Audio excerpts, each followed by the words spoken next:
Hello everybody. Hey family, YouTube, Twitter, Facebook, Reddit, Instagram, all you fine people. How you doing today? This is Klowns Paranormal, running a cryptid and paranormal channel tonight.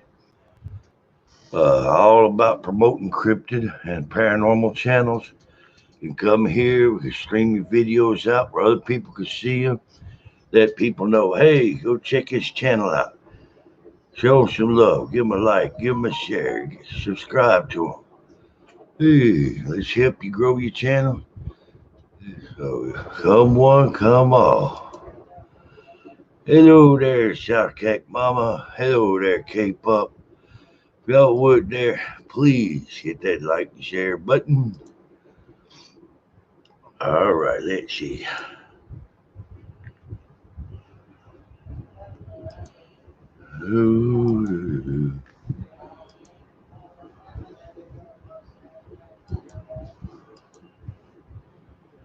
All right, how y'all doing this evening?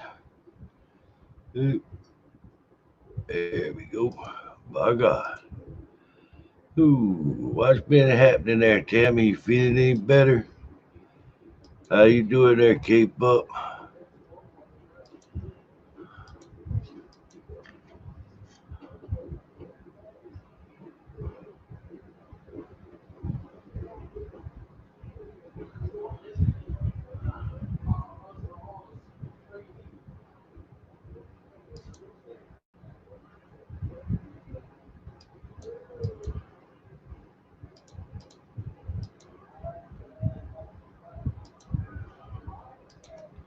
All right, what's up?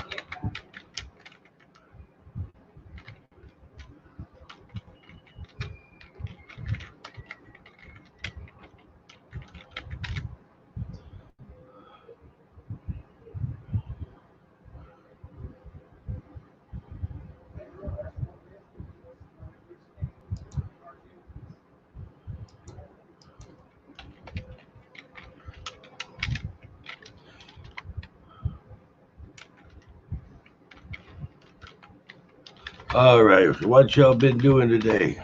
I'm sharing a video out real quick. Just found out that all things paranormal. Leslie's sister's got the coronavirus. So y'all keep her in your prayers, please.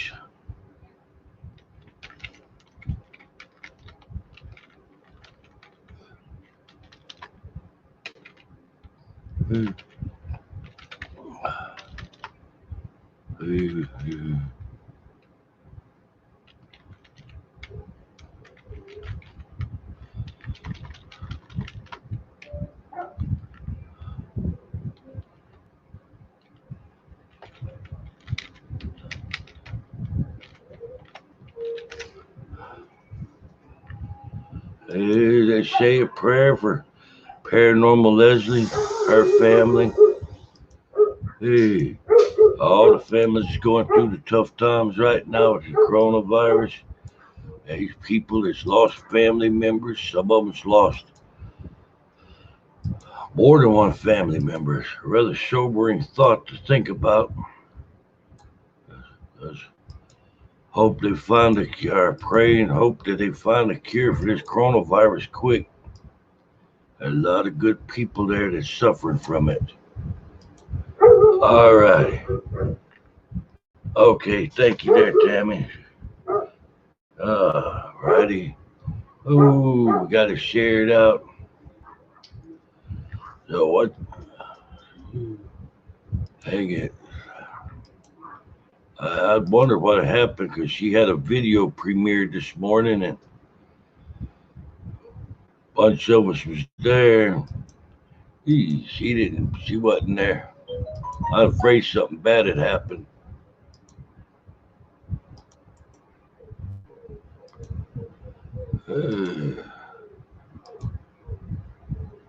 All right, I'm still clicking through here.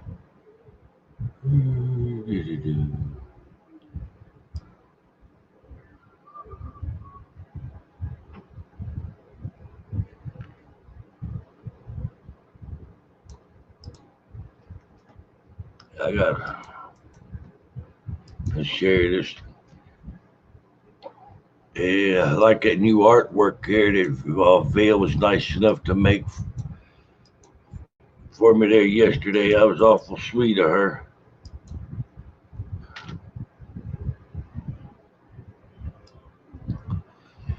Hey, let's see. Tonight I'm gonna show a couple of Holly's videos out. I asked her permission. She said I could show the Crybaby Bridge investigation.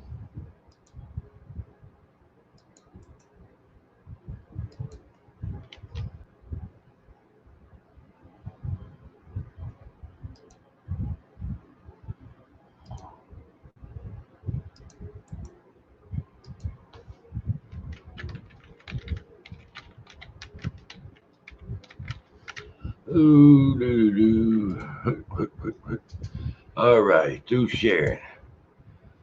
Yeah, that's messed up. Yep, you still on y'all still on lockdown there K-pop.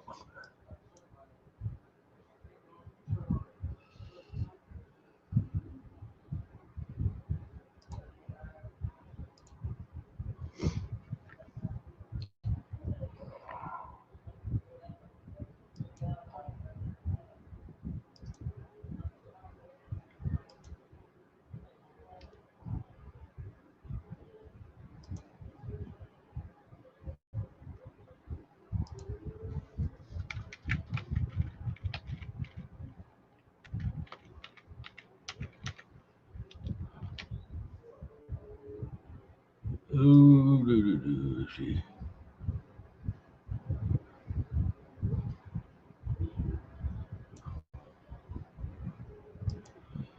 There we go.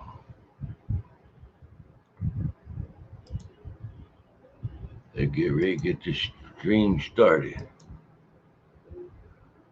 Yeah, they got us on lockdown starting tonight at midnight. Can't go anywhere but to the doctor or to get groceries.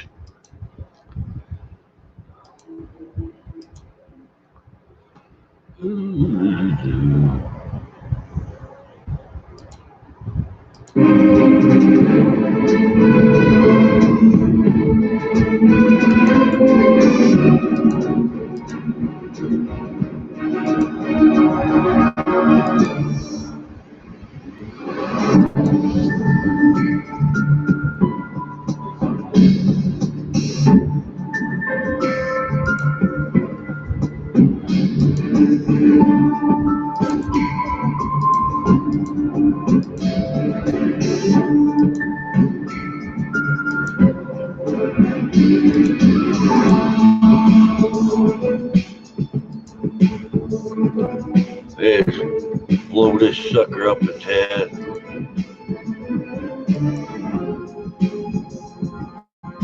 My God.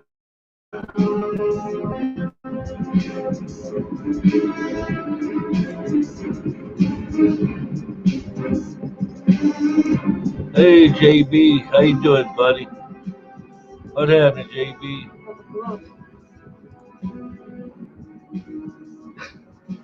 They were doing out here. They say rubber chicken. You're not going to be able to see it, but something is crossing the rail.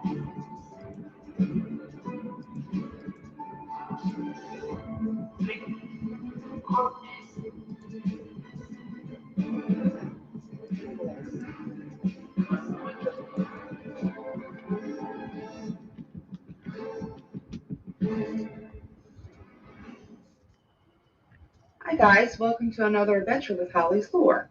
Tonight we came back to Crybaby Bridge. It's been almost a year since we first investigated here, so we thought what better place to come and try the necrophonic at. We're going to show you around a little bit and then we're going to test it out. This is going to be our first time using it on an investigation, so let's go. Oh, good deal there, JB. Hope you be safe, bro.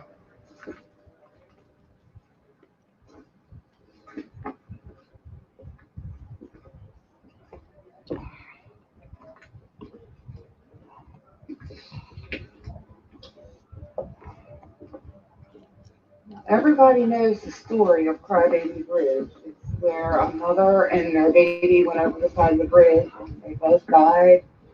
And you're supposed to hear the mother crying and searching for her baby and actually hear a baby crying also. Um, One time we were here, we heard all kinds of strange things. I saw something out in the river here. And one of our spirit box sessions, we talked to a group of, I believe, teenagers. Actually, there are memorials about a quarter mile up the road here. Evidently, an accident happened. I haven't been able to find anything on it, but there's one that says Jason, and then it's the big one. And across the street, there was three others, little ones. So I'm still digging into that. Maybe we'll get some answers on the spirit box.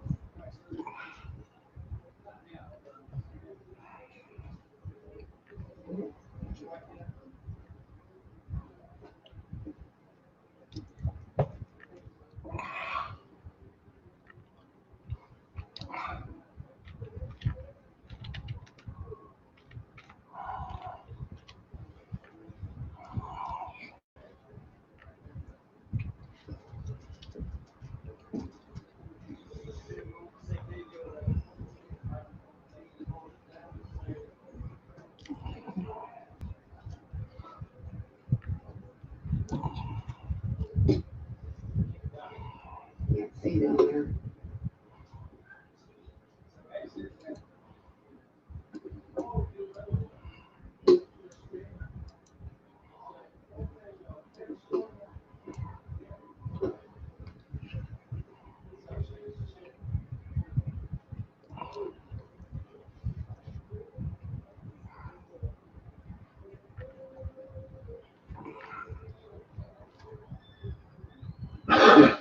I'm warm today. There aren't many critters running around.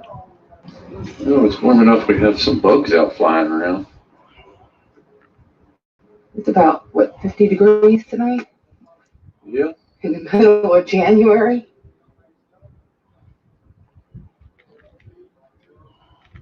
Is there anybody here with us?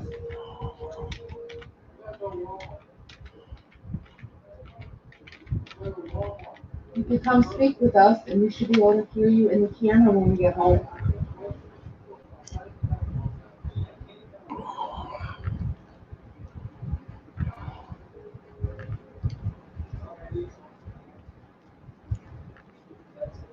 You're walking in the water.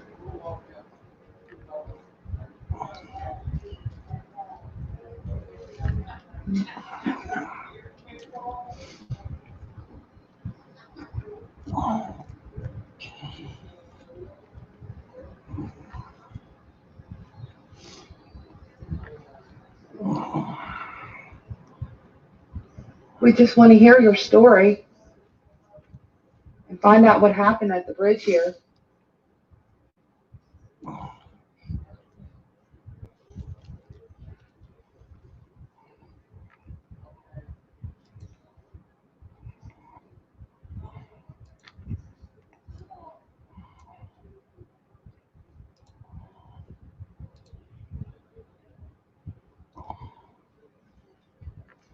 Can you tell us your name?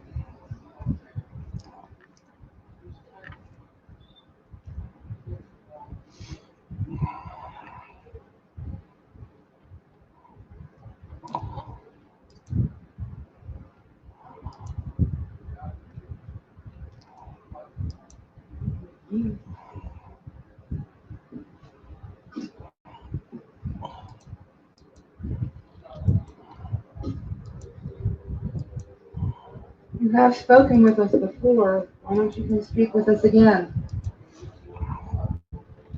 We mean no harm or disrespect.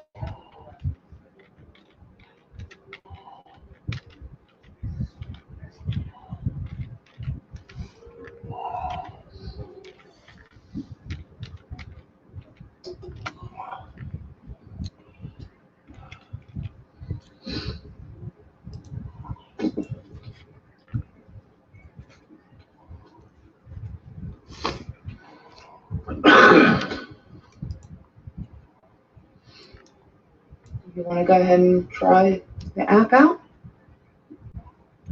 Since Yeah, it's pretty quiet tonight. Seems like Maybe that'll draw them in. it seems like there may not be enough of an energy source for them to speak to us. At least not tonight. I mean, I'll review it when we get back home. I mean, once again, if anybody hears anything or sees anything, Yeah, put it in the comments. yeah, please. Because there's times where we can't see things or can't hear things.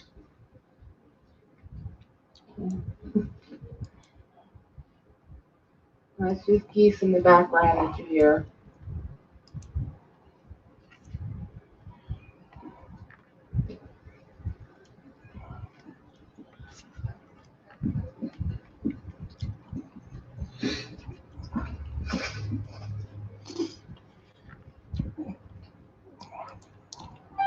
Hook up a glove. Wonder what they were doing out here. Huh? At least it ain't a rubber chicken.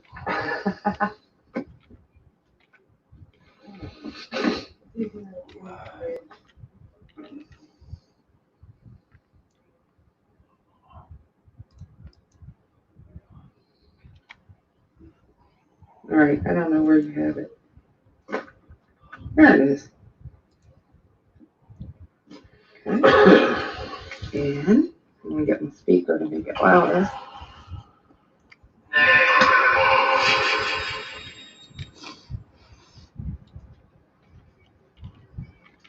Turn this on.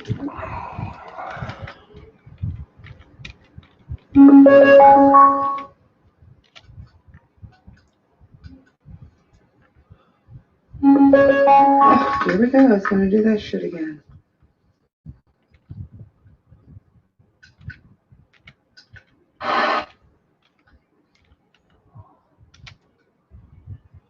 I already started it.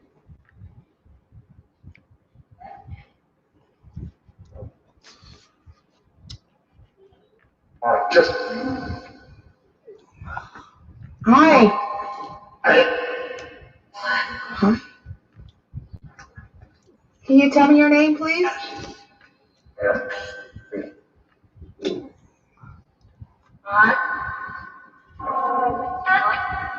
Lots of highs.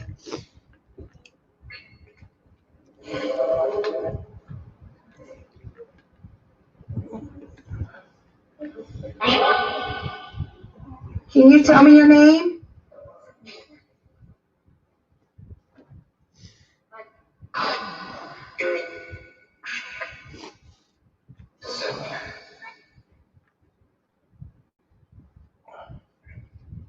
Do you remember my name?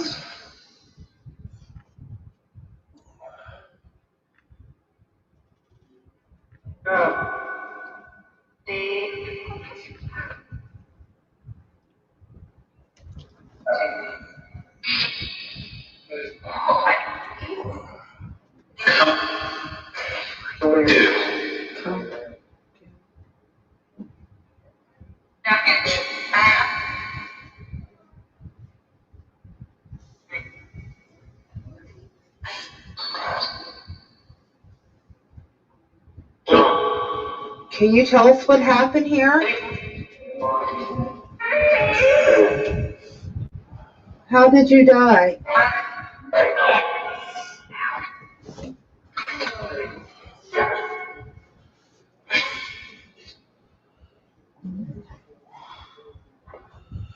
You're not going to be able to see it, but something just crossed in front of the glare on our vehicle. Shadow.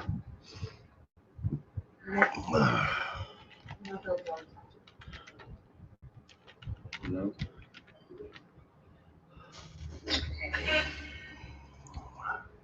Who just crossed in front of our vehicle?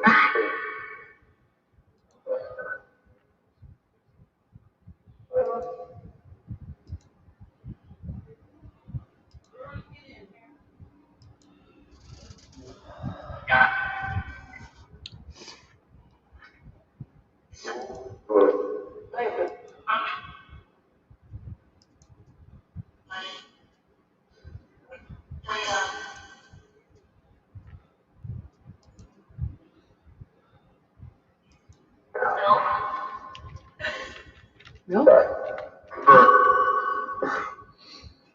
I'm not sure if that's what I'm hearing. That's a little kid.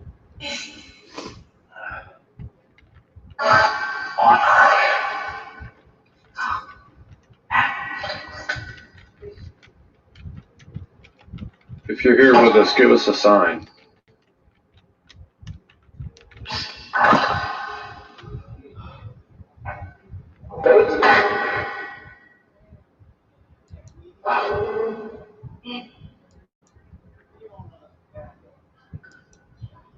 Are you good or evil?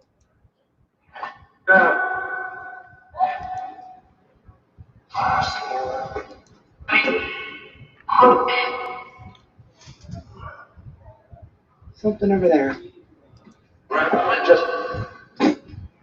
Was that you? Did you give us a sign by hitting something? Did?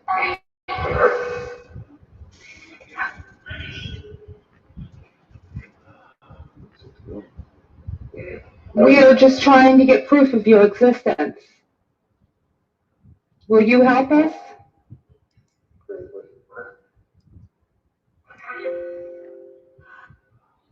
Thank you for making the noise.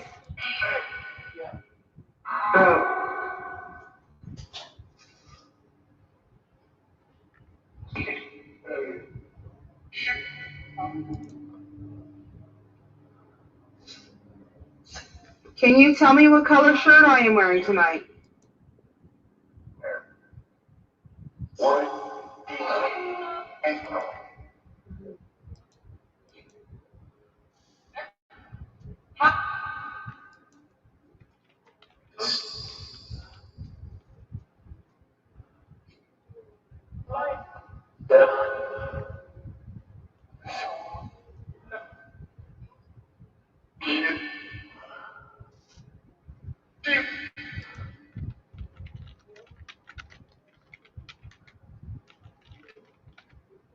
Can you tell me how you died?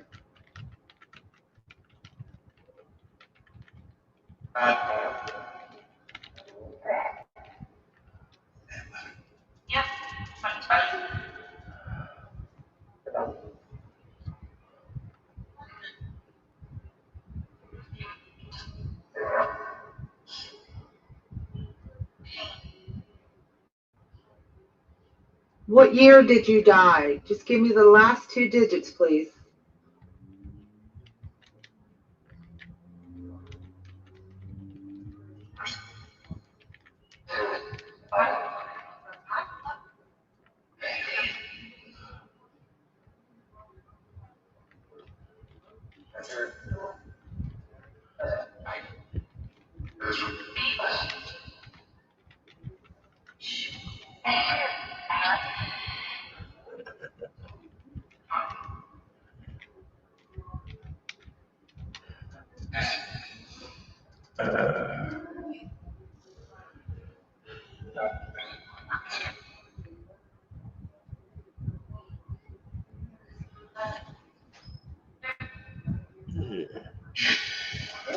Are you angry that we are here?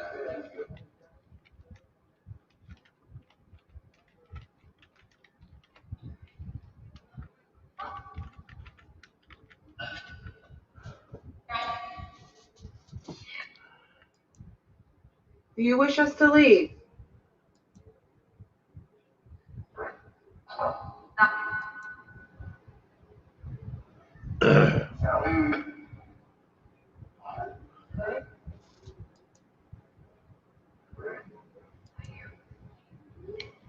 Well, before we go, is there anything you wish to tell us?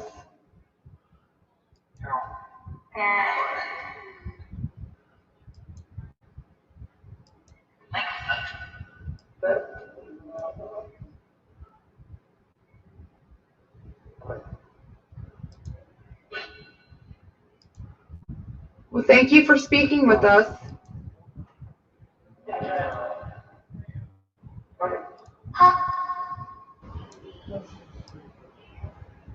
You are to remain here and do not follow us home. You are not welcome.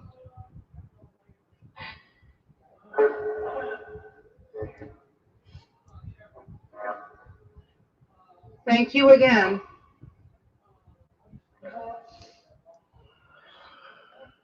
Good night.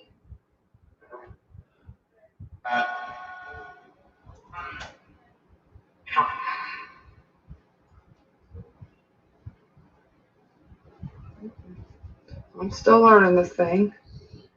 So I'll listen to it when we get home. And we'll see what we got. If you guys heard anything from the app, please put it in the comments. Like I said, I'm still learning it. This is all new. I'm used to the spirit box. So that's it for tonight's adventure. So I'll see you on the next one. Don't forget to like, subscribe, and share. Good night, guys.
All righty, what's happening there, Hensley? Ooh. All right there, Mo. Three Souls Paranormal. Glad you come by.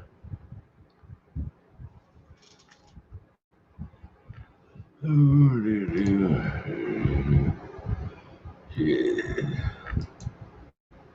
Well, there we go.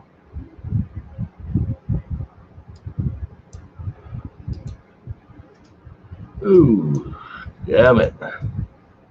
Oh, you're putting a new video up? That's cool, bro. Shit. We going on lockdown tonight at midnight. I play hell trying to get out and release do any more videoing for a while. That's a sneak out.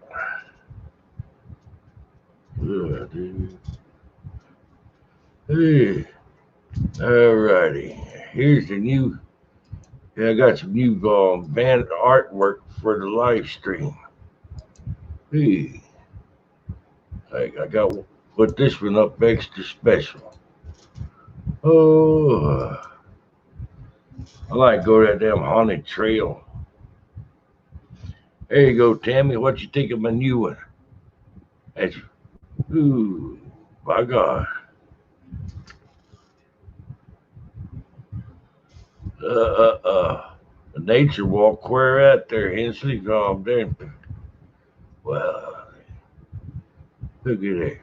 See, from now on, anytime somebody says swamp ass, I got the banner for them. Ooh. Yeah, bro.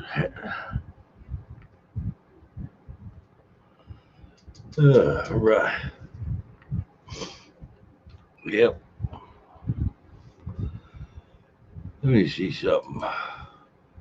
We dropped a shout out for. Want to give a shout out to Holly. Holly's lore. Ooh. We'll give shout out to South Cacbama. K-Pup. Venomous Fringe. Simply Southern Paranormal. David Tier, the backyard UFOologist. David Vingman.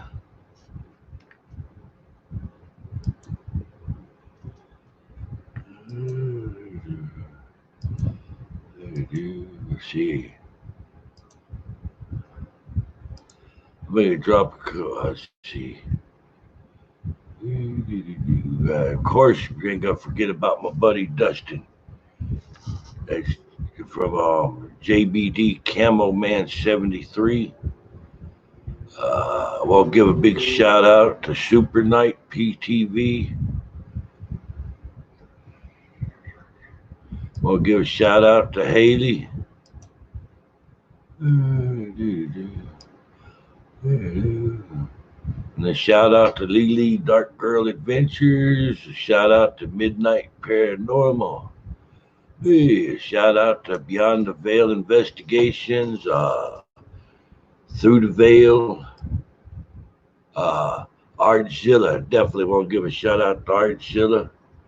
Haunted Explorers. Tony Source Rex. Star Draco Seer. All Things Paranormal Leslie.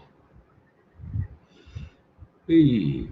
And an Evil Witch Sure from Twitter. Ooh.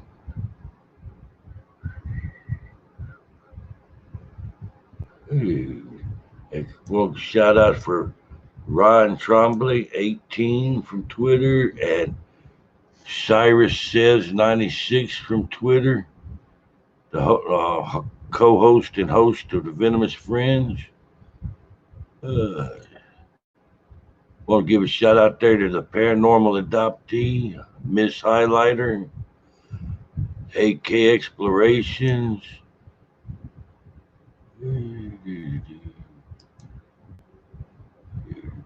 Let's see. Also want to give a shout out to Southern Ohio. Just make sure I get her name right. That's Southern Ohio from Ghostly Adventures. Rhonda Beck from Third Eye Paranormal Group. Jason Jennings Paranormal Ghost Collector. I've got Dakota. That's Skinwalker from Twitter. Blake DeWitt. Southern Quest. Dezombiefied. Panic D. Definitely want to give a shout out to Show Me the Light Paranormal. Ghost Operations. There's so many more to give shout outs to. I'm sure there's somebody, I'm not thinking somebody at the second. Ooh, then. Don't forget to check out Hensley Paranormal TV, South Cacbama, K-Pup Adventures. Let's see. We'll give a shout out there for Three Souls Paranormal.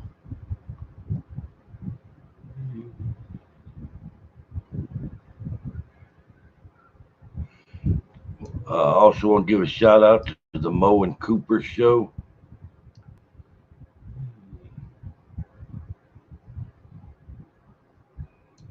There we go. No problemo. We family. If y'all would, you just tuning in. If you hit that like, share, and subscribe button for me, please. I'm still a growing channel. I guess I'll still be a growing channel till I'm dead and buried. I suppose there's somebody hunting me. I'll pick another video to play out now.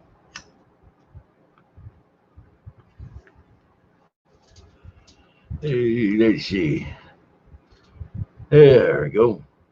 Hensley, question for you there, buddy. Oh, would you want me to play one of your videos out over the live stream there where people could see your work?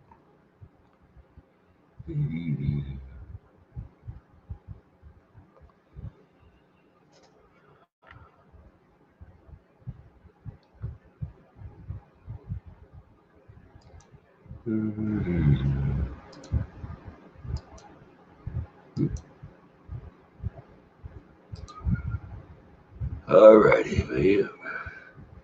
Okay.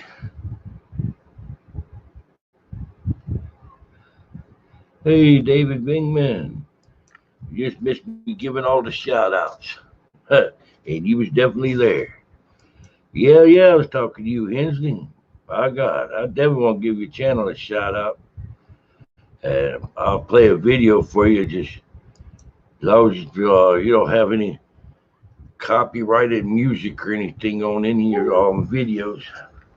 I won't get no strike. Alrighty, alright, let's see. Go to channel.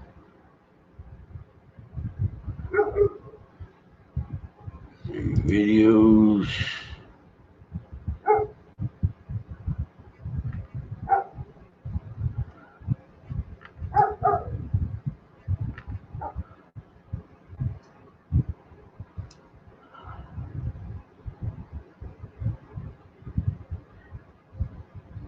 There we go. Hi, Klowns Paranormal. Let's go here. Here we go. Hey, playing our song.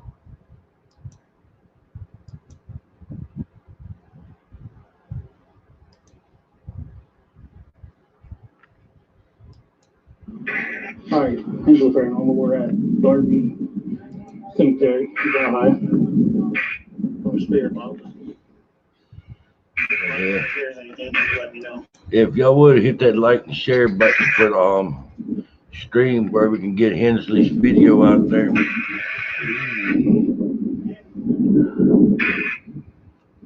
Is there any spirits here?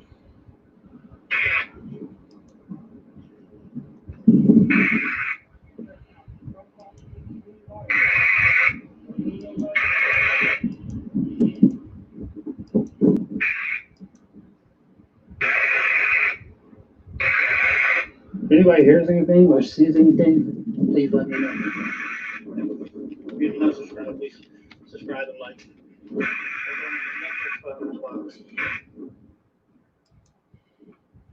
Is there any Darby people here?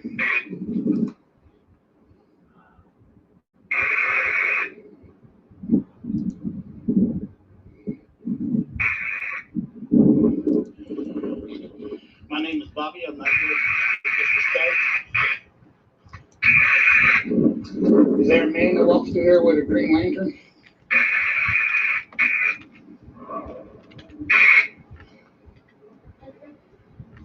That's strange.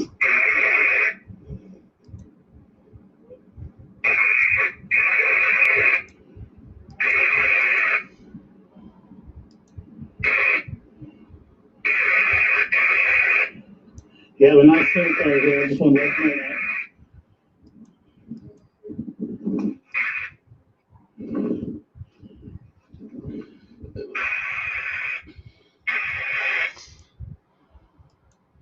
I'd like to speak to any spirits that are here.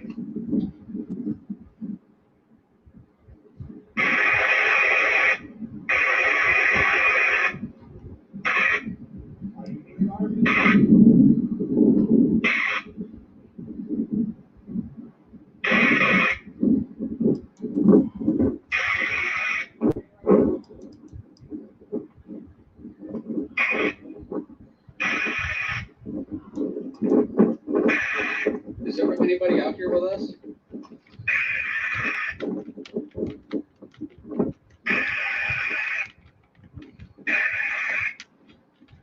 That journey, bro.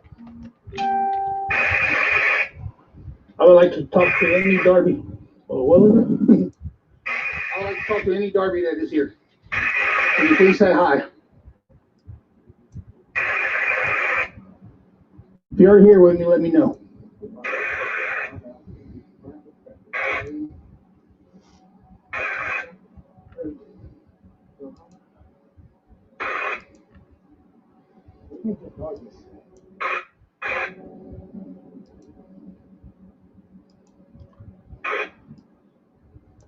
I want to say sorry to everybody. I know my light ain't too good.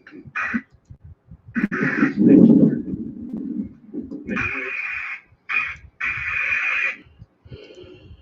would like to speak to any of you Darbies. You're here, please say hi.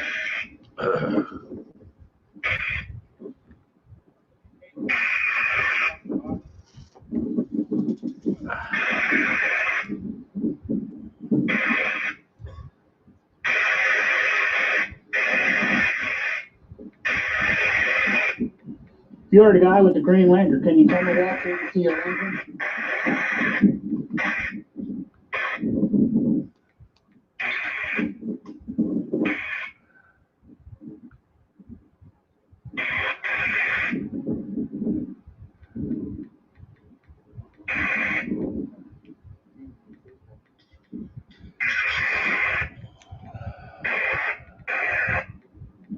We got somebody coming up the path to you. Can you go talk to him?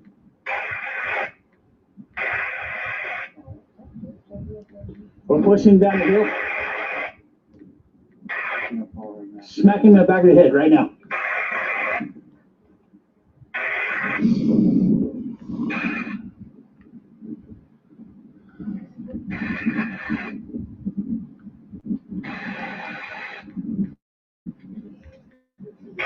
Tell Curtis to go home.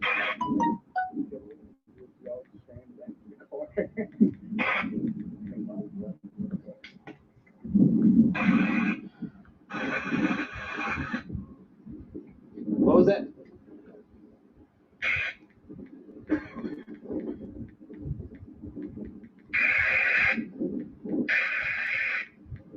Can you tell me your name?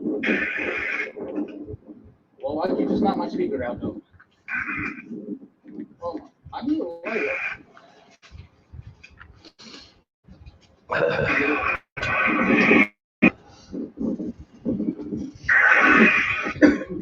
Please say something to this app so I know it works, because I didn't waste my money. Say hi. Bye. Boo. Can you tell us your name? Oh, that way.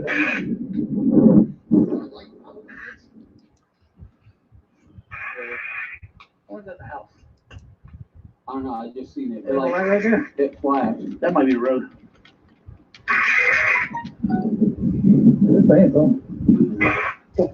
It's not bad until the fucking wind blows.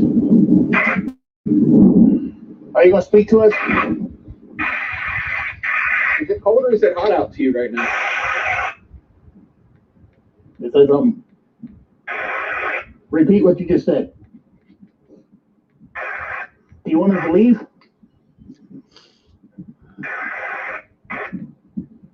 Do you want us to leave? Push me. I'll give you permission to push me. Touch me. But not frontally. Like her. If you want us to leave, say yes.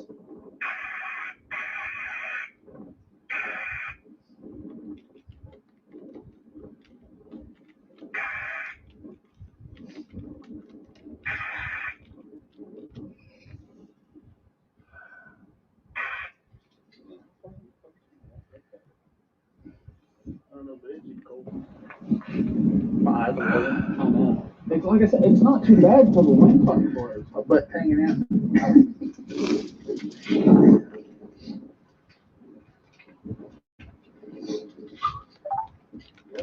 What?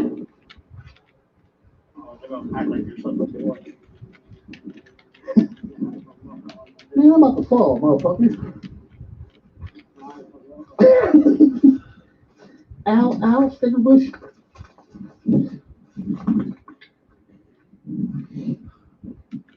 We're in the woods. We're in the woods.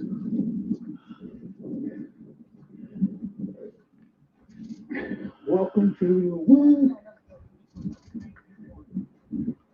What? That's why we keep walking down this one.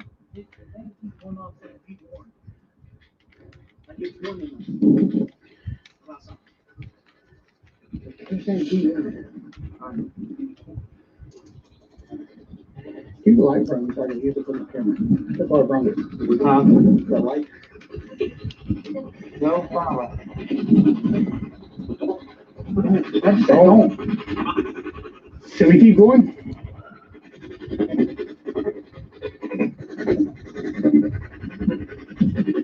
That's a don't. Is there a reason why you told us not to go? It kept saying be warned and then it just said don't.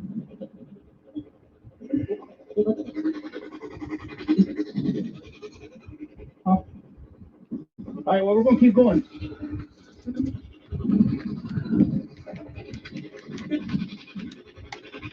Is there a reason? Tell me if we should keep going or not. Keep going. They just say keep going. How far do you want us to go?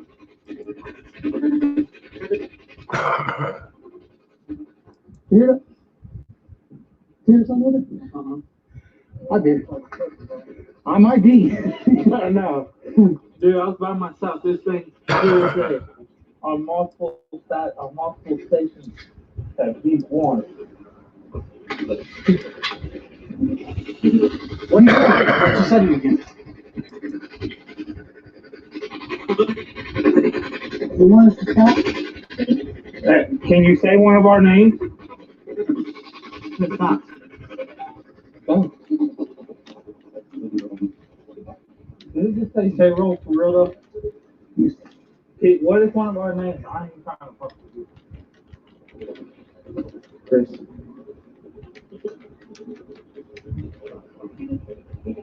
We're not here. Do you know our name? What? What, Daryl? See, I told you I heard something over there too. Is there something in these woods? Is there something in these woods making a noise?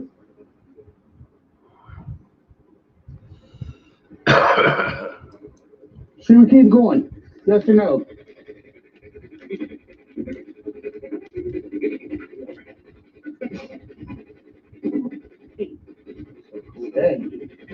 Stay here? Why should we stay here? Does it bother me? Yeah, bro. So it says Bobby stay here. Did you hear it? I heard it. It's telling you to stay here. Did you hear it? I heard that one. You just want why do you want me to stay by myself? Alright, that's cool, Bobby. Who else but Bobby do you want to stay? My fucking head, bro. That's J-Roll. I swear to God, bro. That's that J-Roll. All right. Why do you want me and J-Roll to stay here by ourselves? Because y'all's the ones who heard that fucking noise over here. Do you want anybody else to stay with Bobby and J-Roll?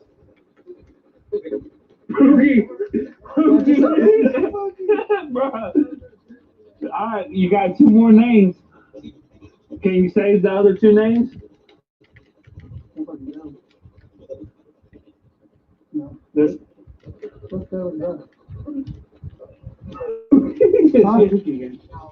You got two more names to say. Can you say the last two names of people that are here? First. Who are the other two people that you want us to stay here? You just want Creaky, J-Roll, and Bobby? Curtis. No. Kurt. That said either Norman or Curtis. I think it said, Bro, I swear it said Norman. Anybody else?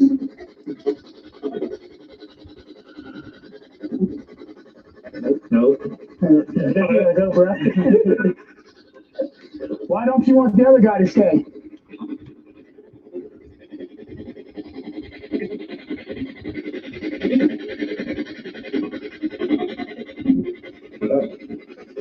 Why do you want us to stay here?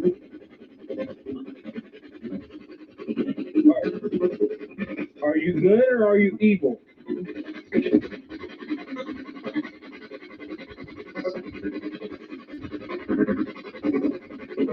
Is there something you want to tell us? Hold you. What do you want me to hold you? Come here, I'll give you a hug. Here, my arms open, I'll give you a hug. Throw it on my shoulder if you're here. Hey, bro. What the fuck was that? I heard that. What the fuck was that?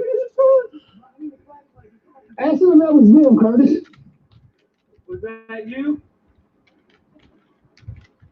Is there anybody here?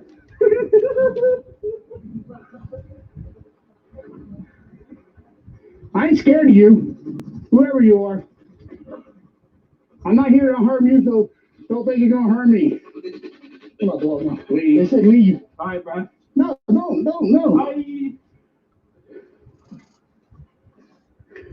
Bobby, you crazy. I want to know who you are. Bobby, get the fuck out there. Who are you?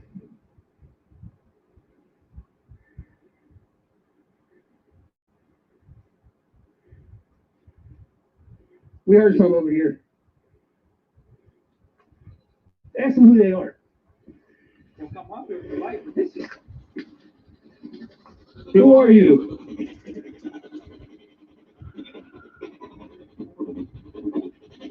Who?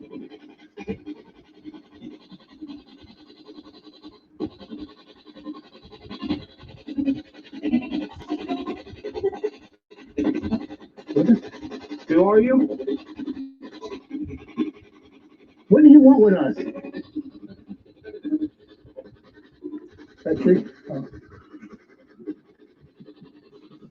Are you Darby?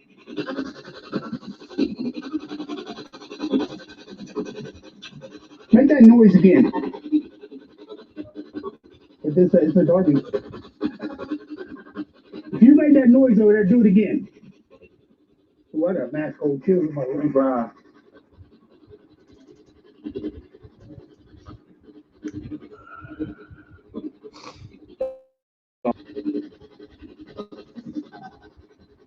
Do you want to tell us something?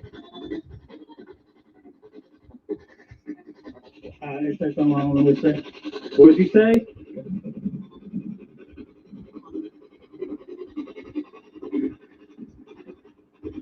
It's just me and Curtis. Bobby and Curtis. You want to tell us something?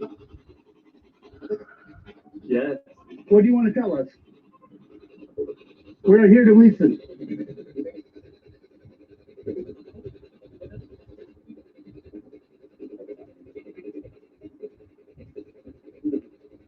Any of my YouTube video viewers here, any of these, anything that we're not catching on this spirit box, please let me know in the comments. Like, we're hearing noises in the woods by us. It's saying all of our names but one. And it wants us to stay here. Should we stay or should we leave? We leave.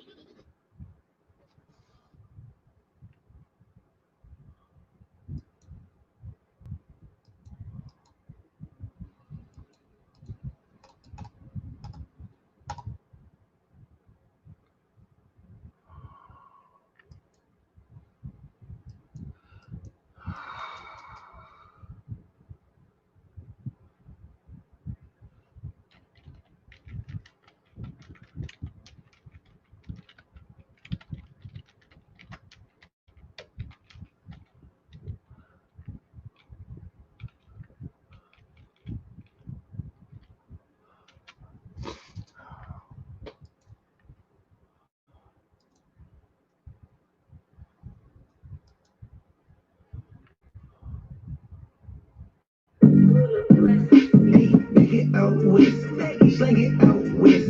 Go metallic night, I can shake it out west. Hey, get out west.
Alrighty. A strike for what, JBD? A picture? I doubt that. Alrighty. Y'all would hit that like and share button. I'll put us out another video there.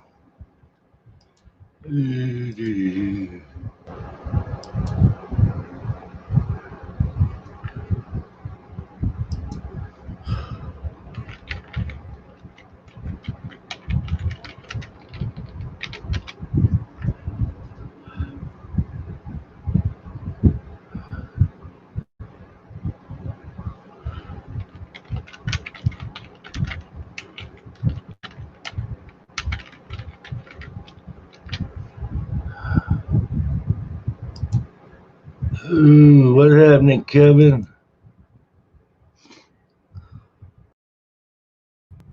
There we go. Oh, hell. I wasn't on there long enough. I wasn't but just a split second. Yes, that's be on for like 10 seconds.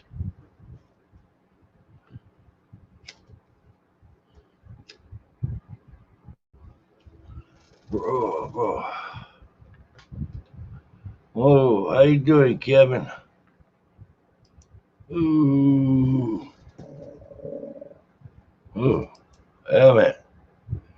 Right.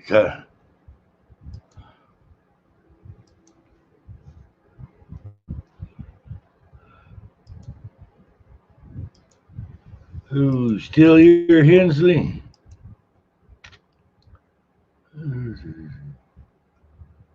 Damn, Kevin. So you get your power back yet?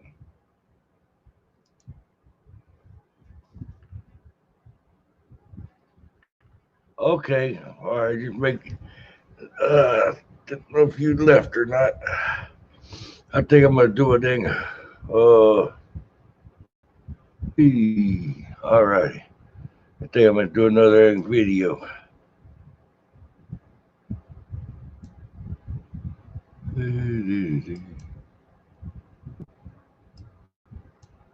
Ooh.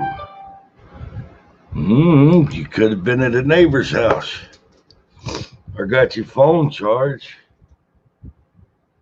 Oh, bruh, that sucks.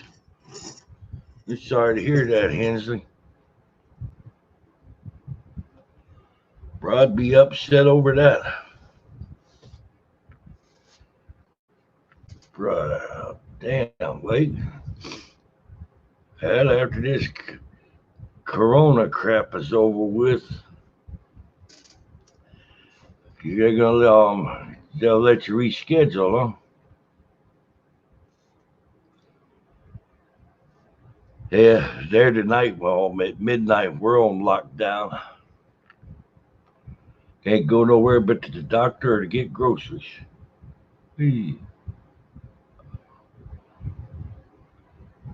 I'll probably have to pack some stuff and go hide out and go hit the woods someplace. Maybe I'll find me a Bigfoot. Ugh. Hey, I hope this damn mess is over with here pretty quick.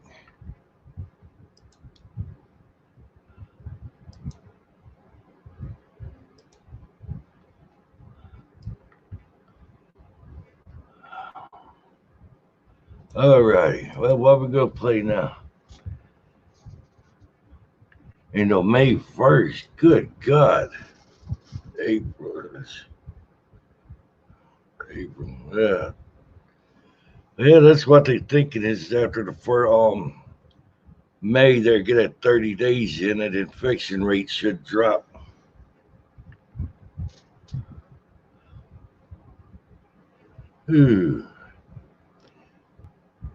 JB, once I get this corona mess over with, I think you come hook up with you there in shit Tucky. We're gonna go to Bobby Mackey's.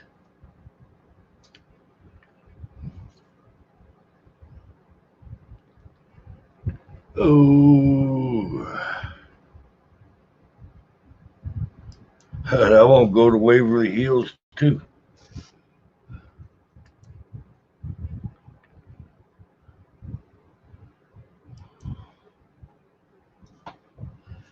Yeah, I saw one of them news this evening there in Connecticut. They had a 7-week-old baby that corona got. Hell yeah, we can do that, Hensley. By God. All right.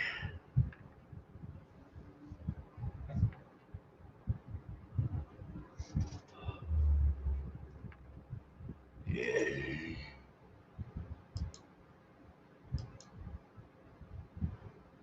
Oh, I done nothing. Oh, do.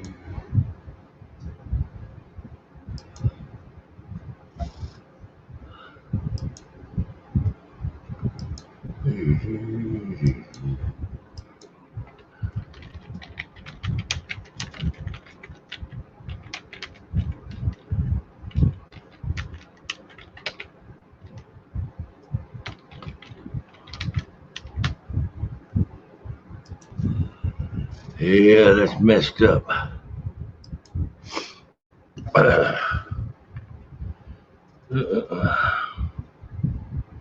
Hey, Penguin.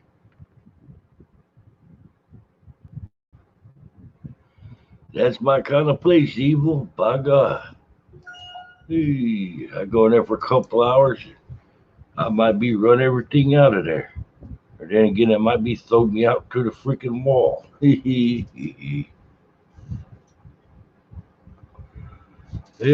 if y'all would there, hit that like and share. Everybody just now tuning in. Hope you hit that like, share, and subscribe button there for me. I play a lot of videos out over live stream to help people grow their channels. Ooh. Alrighty. See if we can get sit there to decide where to play another one or. Ooh. Damn it, that'd be nice to go to Waverly. See, I'm gonna go out there where Ryan Trombley's at in Benson, Arizona.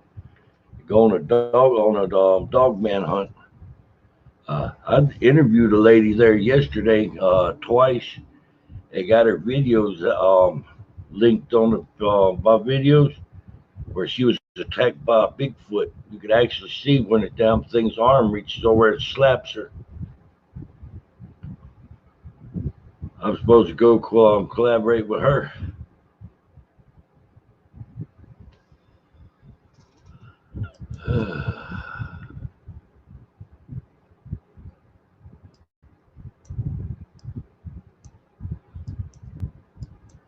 Hell yeah. Mm-mm-mm. They had a couple of devil worshippers in there way back there in the 1800s. I killed a woman, cut her head off. They never did find her head. They hung them for it.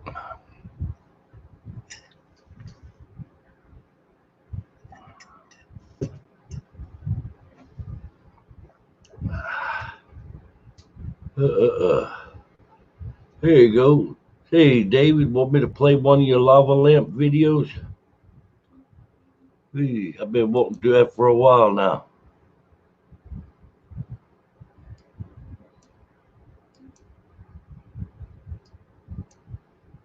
Hey, where you at, Lily?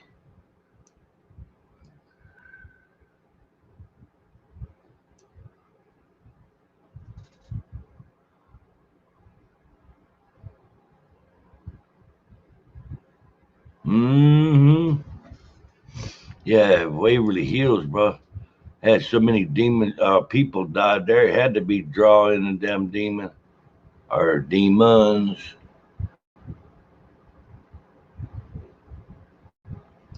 Cut his wrist at the well, huh? Damn it. By God.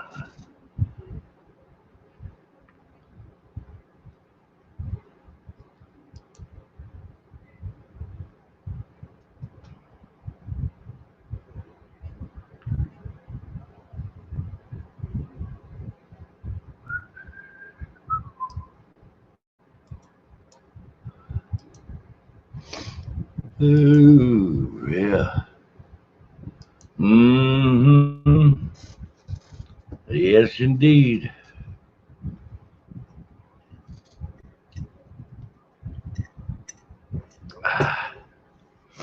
Y'all want to see a 5-minute video where a woman gets attacked by a Bigfoot?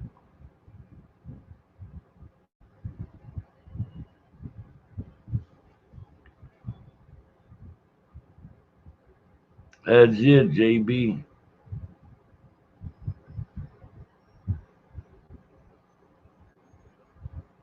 A bunch, I'm sure, there, Penguin.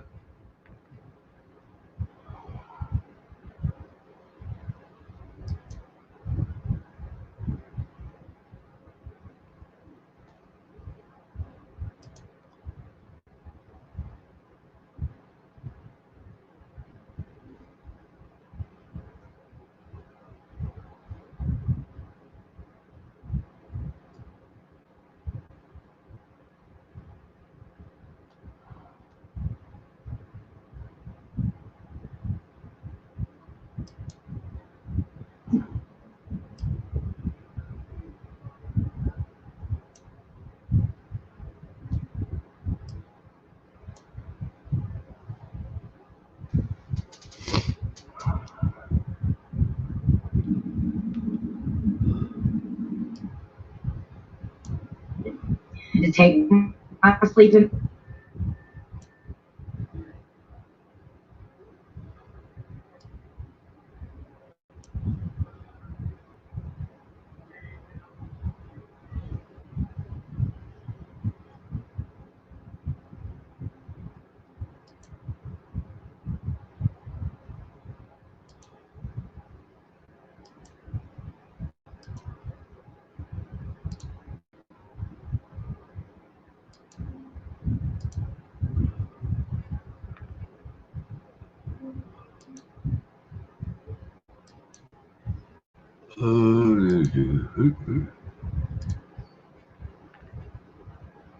It says StreamYard.com.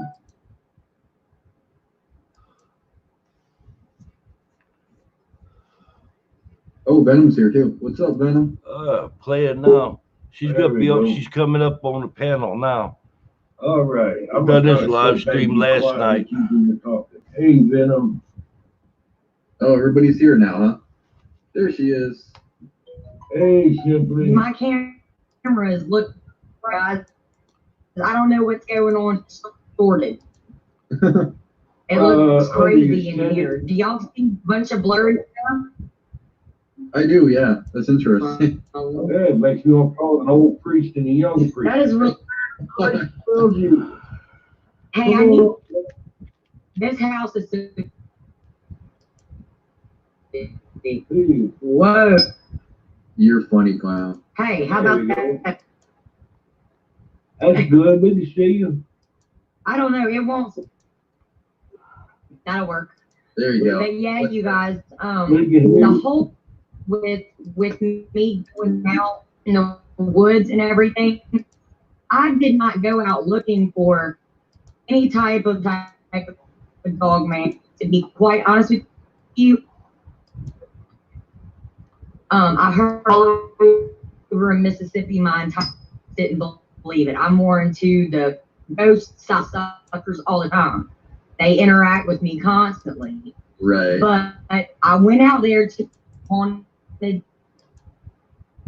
DC Confederate camp where mine went, and $1 a month, and then of the $13 home to their family. Well, it was a lot of death there, so it is extremely haunted. To take my sleeping bag and my 4-wheeler and drive out. I went out there, set up my sleeping bag, set up all my cameras, didn't even light a fire. Laid down, and it was about, I'm saying 10:30 at night, I finally dozed off. I had both cameras and I was like, oh, here, or it's a whole, I don't have any bears.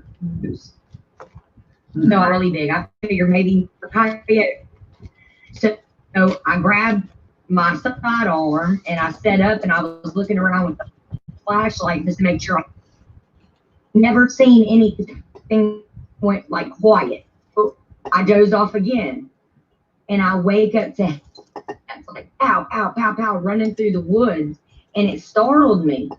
So you ever get that feeling where something is like, you know that you're back looking at you? Well, I happened to come back and I turned my head around to look. As it did, you can see it because it's caught on video. It's like this big, long, hairy arches out, and he smacks me.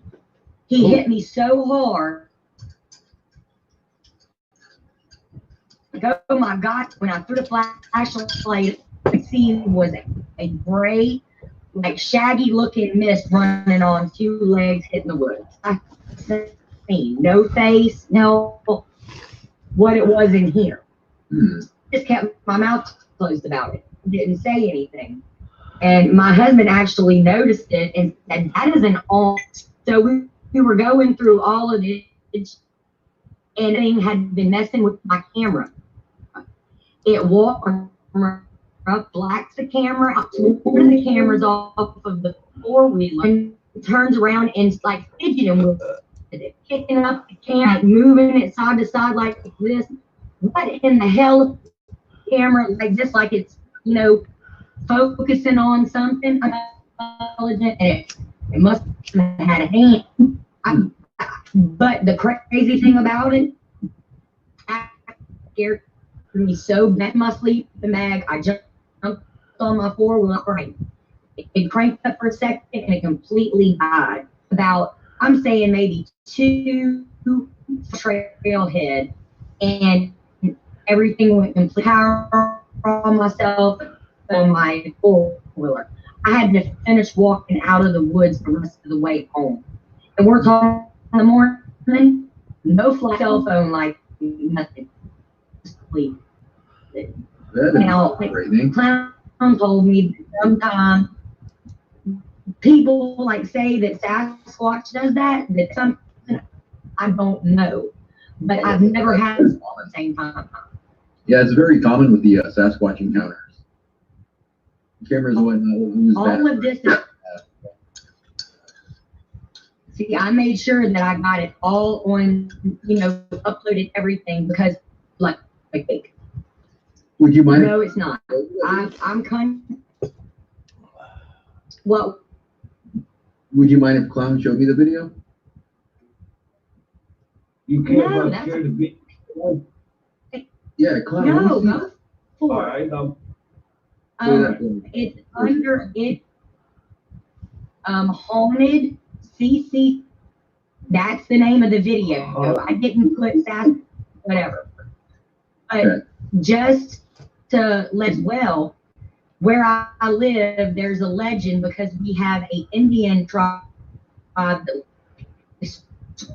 There is a body of woods that I went to investigate and forward, and she's like, I'm scared to talk. She said, but I'll do it in front of have to talk in front of anyone. I said, well, I'm going to upload this to you, so you know, do I have your permission? She kind of thought about it for a while, but she told her entire account of the same body of woods, and I have that video on. Okay, yeah. So something going on. Yeah, let me check it out, Clown. Let's see what's on there. All right, I'm looking for this haunted CCC cam. Yes. It's the 1900 CCC camp haunted video trailer. All right, attack file. Okay. Okay. Well, I'm gonna do both. And then there's gonna be the. I'm gonna do the trailer first. Play the trailer. Yeah, you will see the complete attack in full video because it's about 2 hours long. Just cut out of it. I was out in the woods all by myself all night and nothing was happening. And another thing, I see a lot of deer. Oh, I mean, herds of deer. You did not see the first deer, or I did not hear the first, or any type of bird. yeah, that's the first warning It sign, was like, actually. That's something to always pay attention see, to. I know But see, I go out on these investigations. deer. I look for dogs and Sasquatch all the time, so you learn these things and you start. See, that's like that's your expertise, Mhm. you know, and, All right. and what it was. But Everybody's up. and an avid hunter. Okay. Everybody's What was out it, there Crown? listening. Everybody that's listening and watching, I just dropped the link for Simply Southern Paranormal's video here from the attack in the live stream. Please go check out her channel, show a little love there. And I'll fix to start the video up. Yeah, let's see what's going on here. Yeah, I'll fix start her up now. By God. I'm so glad you come on the channel there. All right, I'm going to have to rewind it a little bit. I had a feeling.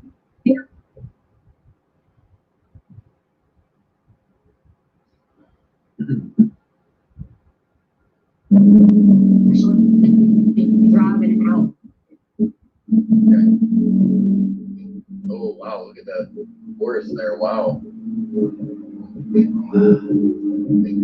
You haven't seen anything. You're the mail that you videotaped an Indian mound.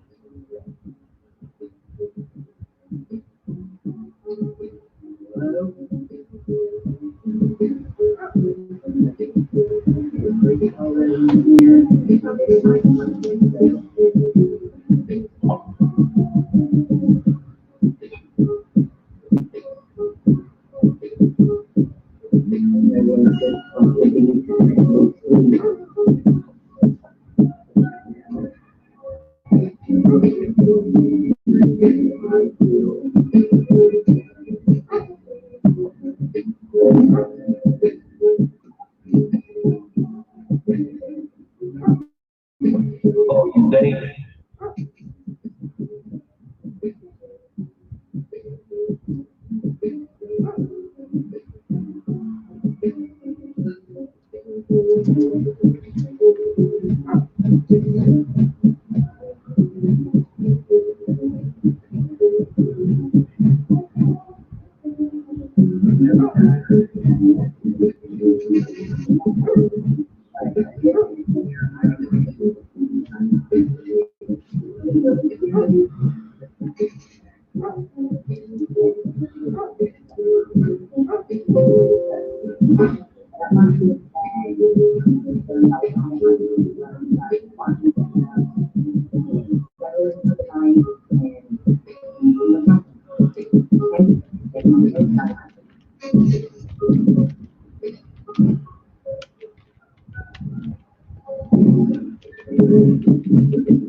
Seeing a lot of Watch, really. there.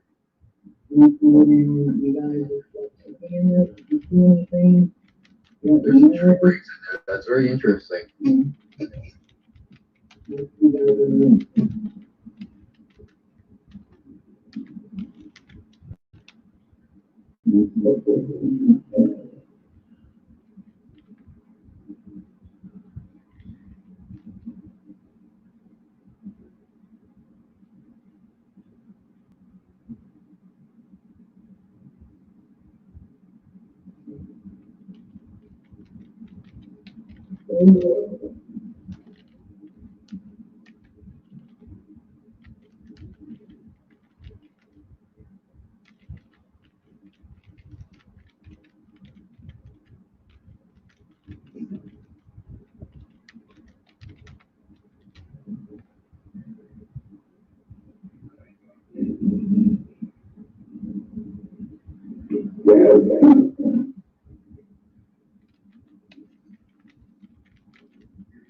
Whoa. First, can I say something real quick? See? Can I say something real quick? By all means. I heard a freaking primate. I heard like a monkey heard a I did too. I heard the same thing. I saw a tree breaks. I heard 4 of them, and I heard deep breaths. Well, see, like the something- screams, a lot of breathing, and I get till I really started listening to it. You guys think? Well, I did see a lot of tree breaks, and I heard some primate sounds, so I think that was actually a Sasquatch, not a dogman. I noticed the tree breaks right away. What's the difference? Dogman is more of a canine type of cryptid, whereas Sasquatch is more primate, kind of think of along the lines of like a gorilla at times. But both can be very aggressive when they want to be. And something I did notice is there was no fire, like you said. And I think the fact that you had your light on you, you actually had the light shining right on you, it actually let them see right where you were. And it let them know you were by yourself. And now, women going alone in the woods is a very dangerous thing. So, because these things like to mess with women. Yeah, I'm just, I'm pretty much planted. Listen, there's, right there's, I'm scared to hell out of me. The thing is Sasquatch especially likes to mess with women on their own. That time of the month. Exactly, or they're just attracted to the smell of women in general. It's because women give off different. Did you hear the footsteps before? See, a bunch of clunking, and that's what woke me up. Yeah, I heard that too. And leaves and crunching. And what do you think? That sounded like really heavy. That's not a rabbit or squirrel. Oh no, that was a very heavy creature right now. And like I said, we don't have anything like that to be that heavy. Our deer here, those are maybe 50 pounds. Well, the thing is you can tell it was a bipedal thing. It was bipedal footsteps. It wasn't anything that was quadruped. You can always tell by the rhythm of the footsteps that it's a quadruped. I'd like to point something out there if I could. Please do, Clint. I believe it made that noise to intimidate her. It come in, that's I'm here. Agreed. I also think if that thing would have wanted you, it would have had you. I believe it come in there and it's like a whack, get out of here. Yeah, that's what I thought it was. It was trying to scare you off. Yeah, it was trying to scare you off. I heard it running. I think if it really wanted to do some damage to you, it would have. I thought it was why didn't it, when the power died on my phone, and I had to walk woods with no light. It didn't fool with me then. I don't. And I mean, I underneath the covers. Usually in Sasquatch encounters, though, something dies like that. Usually cameras die or vehicles stop. It's because they give off some kind of a electrical interference of some sort. That's more notable with Sasquatch than Dogman. Yeah, you was in his house. So what is the real? You think it would have ate me if it was a dog man?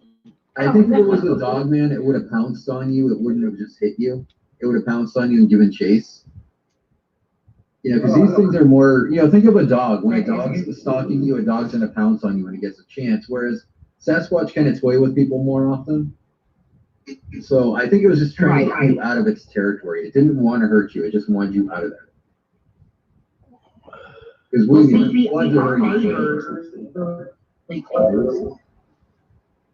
but they've been missing ducks and goats and balls. There you go. All righty, yeah. She said they watch her house now. So now, fairly regular, she'll hear one out there give that high pitched whoop sound, letting them know that she's at home and where that they're okay. But y'all can watch the video and it play better off of either watching her videos or go on my live stream from where I played that and see the whole thing. It's a real interesting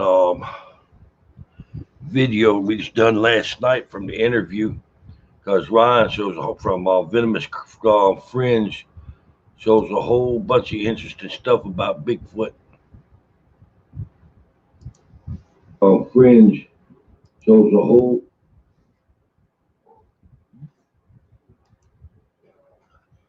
Well, get this swung there. 303 get you to come down. But I'm tell you what, I go out there to go spend the night. I plan on getting me a tree stand. I plan on getting finding a damn tree where we can get like 20, 25 feet off the ground. I don't want to be within reach of no dang Bigfoot. Yeah, David, it'd be cool to go Bigfoot hunting. You can actually watch on the longer video she's got. She's got two. She's got the short one. Hey, welcome back here, Lily. She's got the short video. There's the premiere for it, or a preview. And then she's got the long one. And on the long one, you actually see the Bigfoot scoot along. It was right there behind her and picked her camera up and moved it. She had several Bigfoot around her while she was out there. But you can hear that when you can hear that hoop hoop sound when they hit her. It done that hoop grunt, that hoop sound like 4 times. Hear that real heavy breathing. Oh, bro, get up a damn tree, get 25 or so feet off the ground, and you're out of reach. I've been learning a whole lot going to the Venomous Fringe. I sure hell hope I don't never run across no damn Gugway, though. Yeah, it would make anybody crap themselves, Lily. They explained later on in the interview, but she'd been wearing a sidearm on that right hip. Bigfoot knowed what a gun was. They've been out there and watched her hunt and kill deer before. So the whole day she was out there camping. She had that gun out on her side. Bigfoot didn't mess with her. But when she went to sleep, she took the gun off, or the pistol out, and had it under the blanket or the sleeping bag with her. And Bigfoot broke some tree limbs off, and it stomped the ground, run in there, and slapped her on that right hip where she'd had that gun at. That was a you can't do nothing thing, and when it reached out there and swatted her.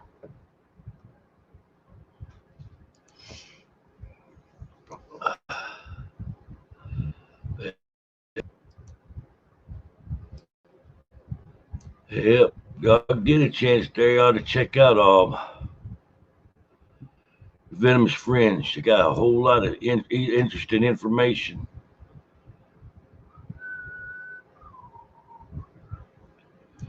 They're gonna interview me there Saturday on Venomous Fringe. Everybody go out there in the woods and they come across them oversized footprints, just 3 toes. You come across the Bigfoot track, it's got 3 toes, like in a swampy area. That's where you ease back and get the hell out of there. It's a 3-toed Bigfoot footprint. is a damn googway. And googways can get anywhere from 10 to 15 feet tall. You talk about something that pulls trees up out the ground. They can break small trees and snap them in two.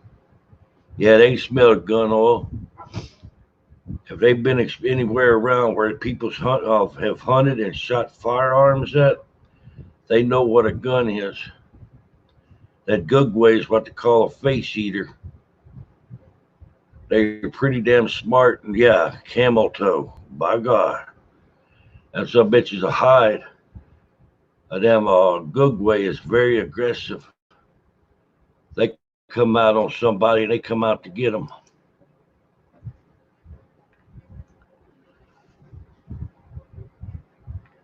That's a real interesting topic. Yeah, camel toe. By God. Ooh,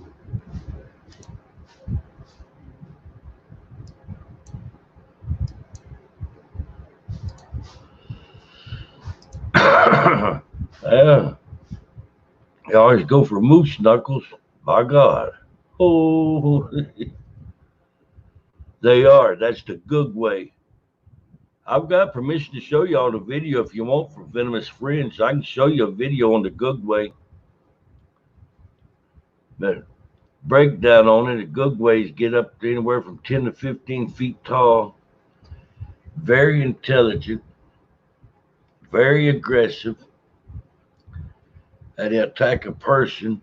They go straight for their face and bite their face off. They'll eat you.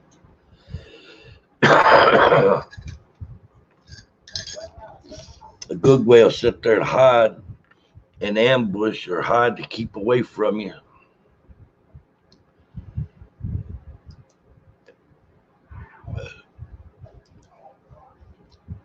A lot of time here, people point out that I'm thinking the dog man.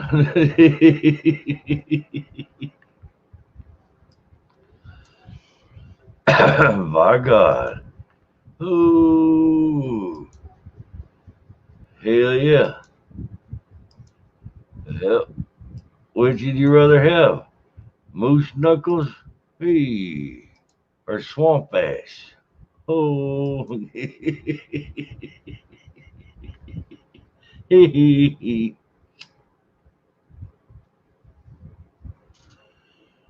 Now I can show y'all something from the Venomous Friends. Let me pull up a link on it.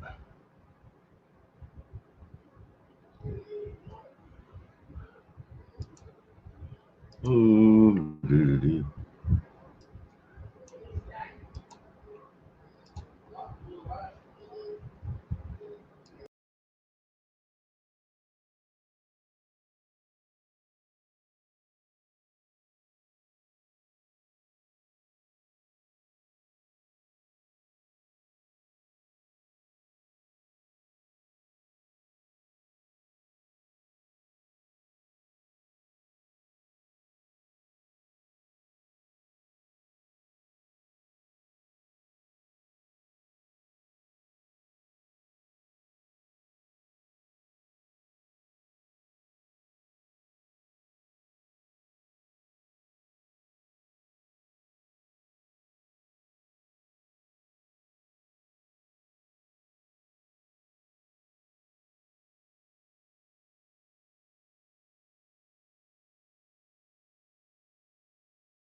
Moose knuckles. There you go. There you go. They ain't just for breakfast anymore. My God. The search for the fugitives known as the Devil's Rejects resulted in a violent clash with police.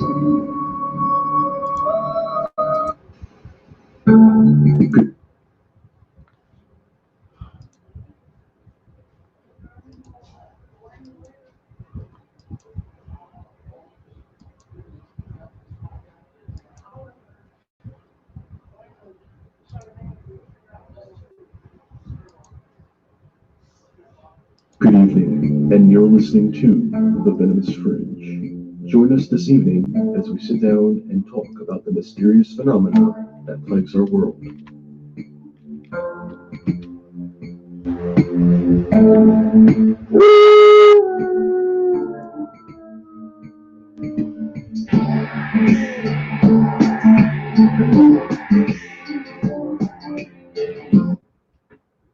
Good evening, ladies and gentlemen, and you're listening into The Venomous Fringe. I'm your host, Chris Fringe, joined alongside co-host Ryan Tremblay, the gatekeeper of The Venomous Fringe. Ryan, good evening. How are you, man? I am doing good. How are you tonight? I'm doing very well, and tonight, it's a very interesting weather stream going on here. The scheme is odd. It's a mixture of warm and cold, and we're about ready to get into the middle of February. We're actually enter late February, excuse me, and it's wild. And there's a lot of interesting array of, in the wintertime, smaller reports of cryptids, and I think I'm only bringing it up for the sake of being because of just how relevant winter season is when it comes to Bigfoots and dogmen and other type of cryptids out there, whether it's migration or just in general, just the whole gist of the sightings. It's like a recession, very dry season. It's not like it is in the spring and summer. No, I think it's mating season. When spring comes around, that's when they're creating mating. Not a lot of people really dive into that also too, but at the same time, it's not a really relevant topic. But what is a relevant topic though tonight, man, is the Gugway. Ah, yes. Gugway is perhaps maybe one of my favorite unknown cryptids too. It's weird because I don't really know too much about the Gugway, and it sucks to say as a guy that researches and does a show. But when I talk about, I don't really know too much about it, folks. It's like I know a bit about it. I know what it is. I know what type of creature it could be and its backstory. But I don't know all too much to where I research it off the top of my head and have a definition of what it could be. So for Ryan, you have dived into Gugway for quite some time, and we've wanted to talk about Gugway for quite some time. And tonight, I feel that the deliverance of what this creature is, it would be beneficial in a sense that would be able to give out the vibes of what we're looking for in terms of Gugway. And you have a pretty good analysis on Gugway, which we'll talk about in a little bit. But what is one thing right now, before we go on and get started with some plugins, can we go about with Gugway that you can throw for us? Well, when people think of Gugway, they actually usually think of the more baboon-like of the Sasquatch species. But what's very interesting is originally they were thought of to be as ogres with bare heads in the Native American lore. So it's really quite fascinating to dig in even deeper. Yeah, that's something too. And I feel that's another reason why I really didn't know too much about it, because of the origin, or so to speak, of the Gugway ancestry-wise. A very vivid picture.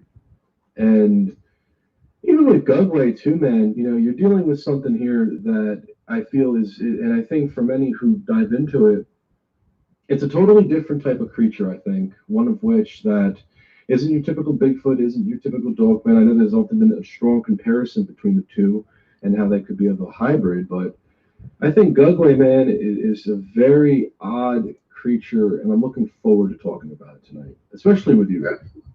Oh, definitely. It's going to be a fascinating topic. But before we get started, though, folks, first and foremost, it's been quite a while since we've done the show, and it'd be great to sit back and talk with you amazing people discussing the greatness of the Venomous Fringe. And good evening, all fellow Fringeaholics. It's great to be sitting in a room talking with all of you, and I hope you all are doing well. I want to thank you all for being patient in the last month as we've not rolled out any content at all, of course in reference because of my personal life, and if you haven't followed me on social media, you will know of it, as well as also too some transitionings into the Venomous Fringe as well.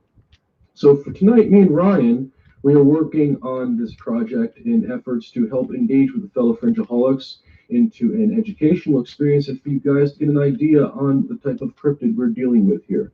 So I hope you guys enjoyed tonight's episode. if you guys would like to get in contact with me or Ryan, you can reach me at the email of thevenomousfringe@gmail.com.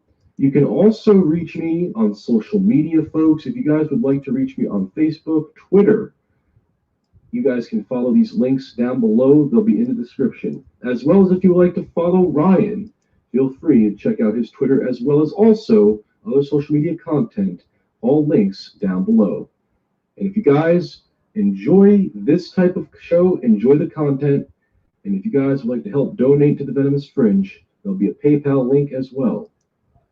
All that being said, ladies and gentlemen, let's get into the Gugway. So the Gugway, the mysterious creature, and I don't think there's a real definite term I think you can classify with Gugway, because I feel it's a totally different creature than your typical Bigfoot, and I feel that for those who are not familiarized with Gugway, there's a bit of a stretch, there's a bit of confusion, and I think also more importantly, there's a bit of a thing where if the Gugway is this, then what can it do that a Bigfoot cannot do? And if it's more dominant than a Bigfoot, then why is it so dominant in that sense that it makes Bigfoot not as a strong apex? But Ryan, you've done some extensive research for the longest period of time on Gugway. What is one of the biggest origins? Where does the Gugway begin? The term, origin, and beginning points of it being the cryptid we know it as Gugway today. Well, they were first mentioned in Micmac legend. They were actually referred to as the Kukwe. And they actually had different names like Kukwej, Kukwez, Kukways. But as I said, they were referred to as ogres with bear-like heads. Now, in the old tales, these things were told of to be around 20 to 30 feet tall, enough to actually carry off people in a sack. And these things differentiate from your typical Bigfoot because instead of 5 toes, they usually leave 3-toed tracks. Unlike your dogman that leaves a paw prints, these actually leave human-like prints with 3 toes. And they were feared immensely by tribes. They were incredibly feared for their aggression and their ruthlessness. And it's something you would not want to run into either by yourself or with a party, because they're so strong and so aggressive that they'll find a way to get you. The name itself means little giant. And just to be clear, would little giant be in the same vicinity of that of the mountain giants? It could be. According to the legends, they varied from 150 feet tall to 20 to 30 feet tall. So there are a lot of parallels there. You mentioned about how these creatures, when they first originated from the tribes, a lot of these, and this is a common pattern in a lot of cryptozoology, is when we look at our Native American folklore and where these creatures originate from. But the little giants seem to have been a more aggressive creature in comparison to your average Bigfoot. Now, I'm going to say little giant because I feel I like that term.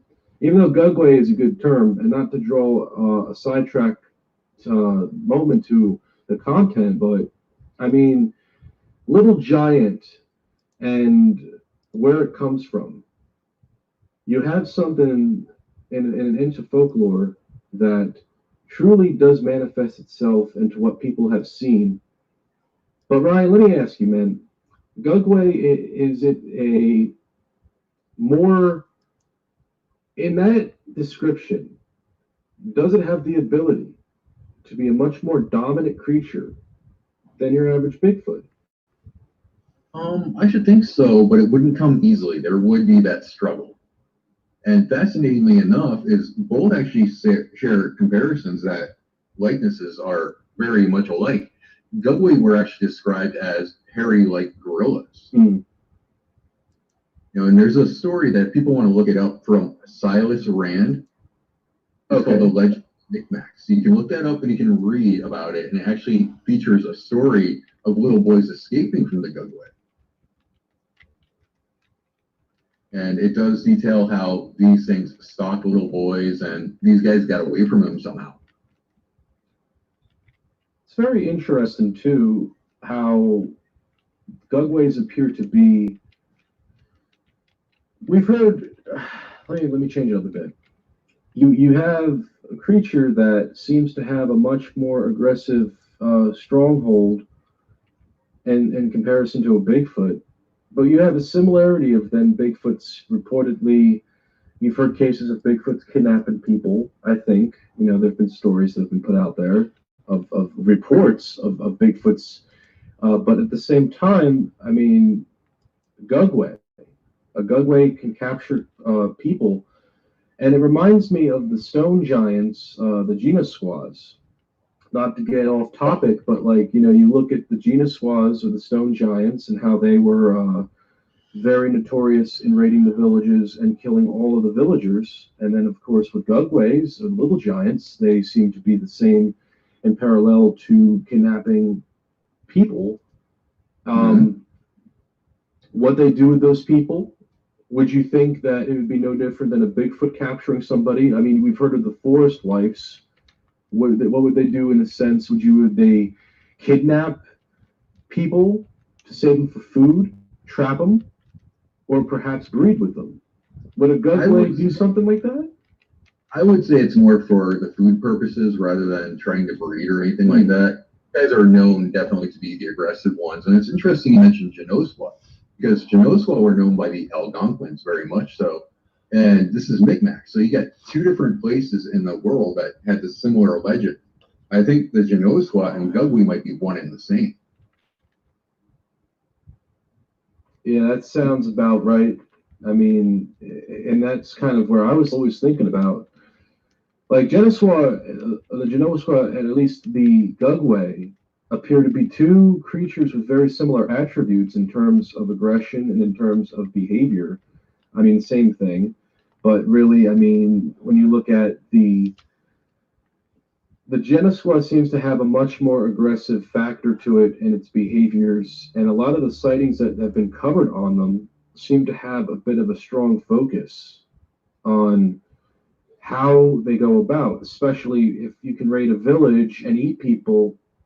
What makes it no different from a Genosqua, being intelligent enough to go ahead and raid a small town necessarily doesn't need to do anything too strong, but a town enough that every single ounce of the town is hidden. What if from sight and in general, a Gugway can do the same thing? I mean, I feel that these creatures have such a huge intelligence balance to them that they do have a more dominant fashion. But at the same time, it's their intelligence. It's like book smarts over street smarts.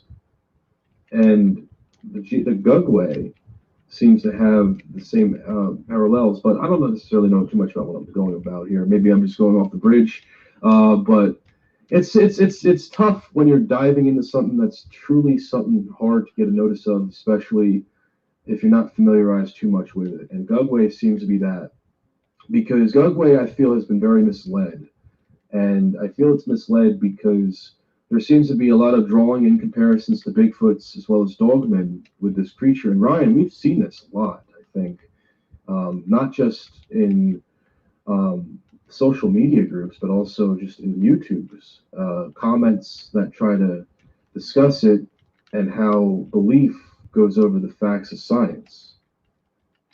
Yes, very much so. A lot of people way is just a misinterpreted or misidentified Sasquatch. Whereas some people will also say that Dogman is just simply a Gugway. But what sets them apart is Dogman actually has the crop ears, whereas Gugway are not set to have those. So there are some physical features that differ greatly between the two, and I don't think the two should be confused. In fact, the prime example of the Gugway, the Beast of Seven Shoots. And that's a good example. I like how you brought that up. The Beast of Seven Shoots. That's such an infamous photograph, and I know we've talked about it briefly on the show before, but a lot of people in that who have commented, man, their opinions on that photograph, they believe to be a Gugway. And I think it's because of the way the body is shaped, because of the way it looks, because of the way I feel like, and this is just, obviously for right now, people who are seeing this, you're seeing the image of the Beast of Seven Shoots as we speak, and you could see that there seems to be a very something in the photograph itself where it has a gugway, or at least a primate-like stance to it, very baboon-like. You know how people have talked about baboon? That's been very notorious in that photograph. You also see the muscular build, the structure. It does look ape-like.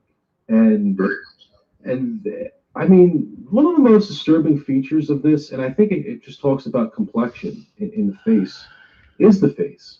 You don't really get to see the face. You only just see the enhanced pixelated view of the face as well as with the body. But the face, there's just something about the face that just looks very strange. It's weird. The prominent snout. That snout is just so identifiable right there. You can easily make it out. You know, it looks very much Sasquatch-like until you look at the face. And that's another thing too. That's why a lot of people, when they talked about it, or at least when some really went into it, Gugway, the way it's shaped, it does look pretty. It's pretty cross. You know, I'm not gonna lie. It's a very big crossed cryptid, very parallel, very notorious, very noticeable. I feel in that image, the Beast of Seven Shoots, there's a Gugway. There's a Gugway there. But at the same time, I know that for those who would question, how can you be so sure?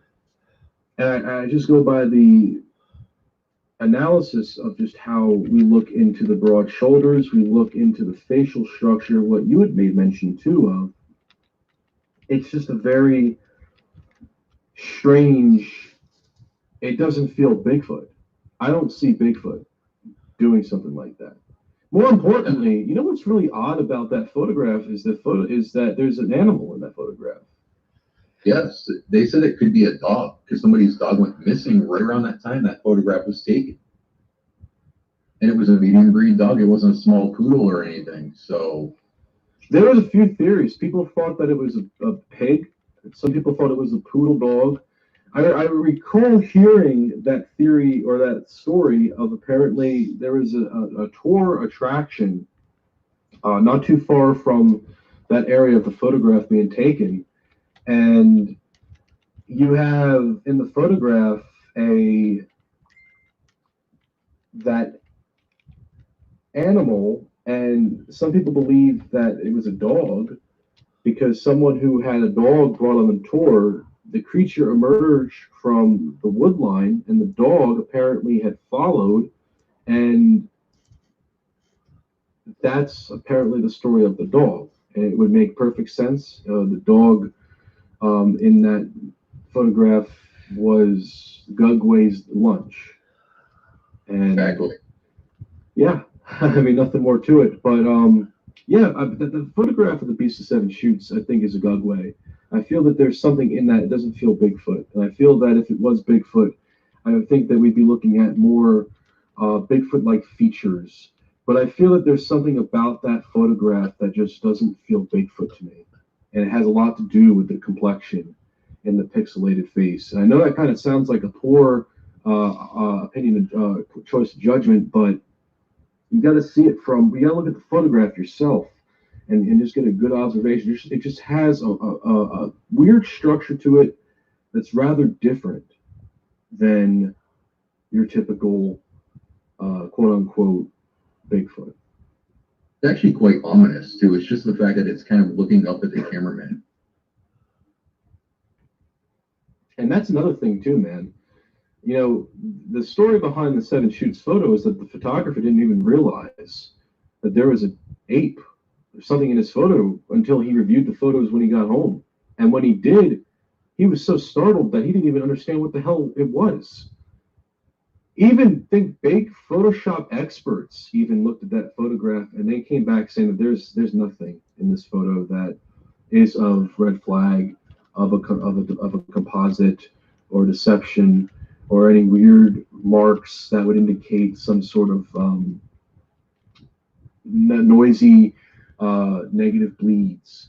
So that would result in it being a fabricated photo. This was a very genuine photo. The photograph came back. Now, of course, you can look at it too from the analysis of, well, what if this creature was a man in a suit? And the suit, because it was taken in a foreign country, maybe there's more. It could be a homemade suit. It could be a suit that you can find at certain companies that are only available in that specific country or whatever. I feel that there isn't enough ground to say, because there, if you look through the photos, there's the whole photo album. There's video too of the photographer filming in the exact same spot that the creature was seen in the photo, and his girlfriend took a photo, a comparison shot, and you could see in a sense that they are not too far off the ground, but really, I mean, it's hard to make out because it's a very steep photograph. The photograph itself is just hard to really make out something too narrow that would make it a good complex. You can get a good idea on what's in that photograph, though. Very much so. Someone tried to say that it was a tree stump, but a tree stump would always be there. It's not going to change position. You know, so the whole tree stump theory just doesn't hold any sway.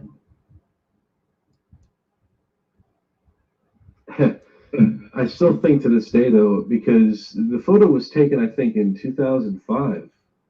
Yeah, that's correct. So almost, it's basically, man, 15 years, and that photograph has been worn with. I remember when it was only 5 years old, I looked it up. And I guess I'm only making this, and I'm bringing this up now, is because it's such an interesting photo. I feel like it was at one point declared Dogman because of the ears, and then it was declared Bigfoot because of its look. Someone said Bear Man, and then I feel now in a mature analogy, we're dealing with a Gugway. So, I agree with you on that one.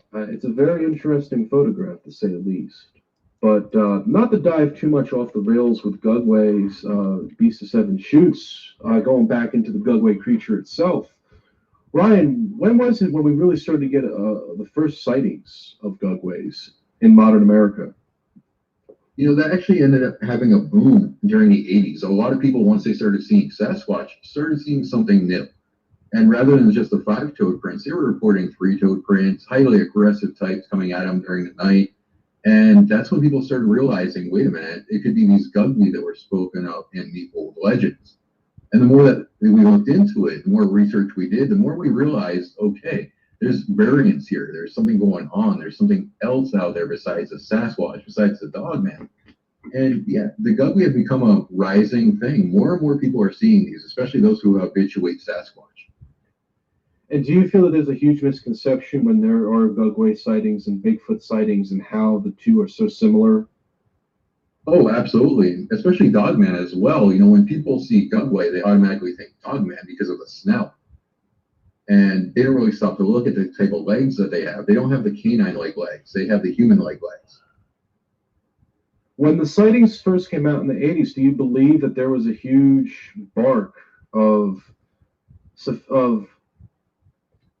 I think the people thinking that they were seeing Bigfoots, but really were seeing a much more aggressive creature, much more stronger and aggressive than a Bigfoot. How do you feel for the 80s, in that time period, that people would think that if these things were out there, how they could work?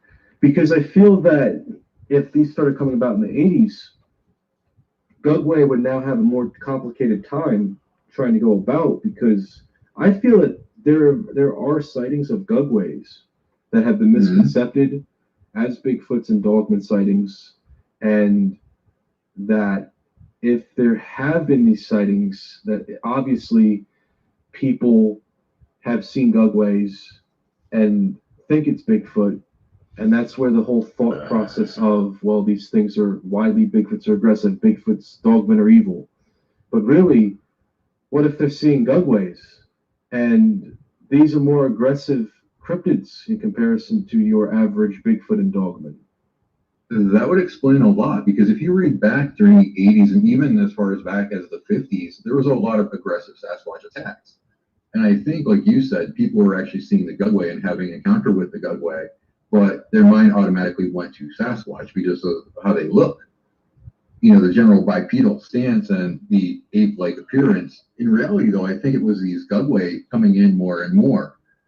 And that's going to increase, I believe. I really do believe that.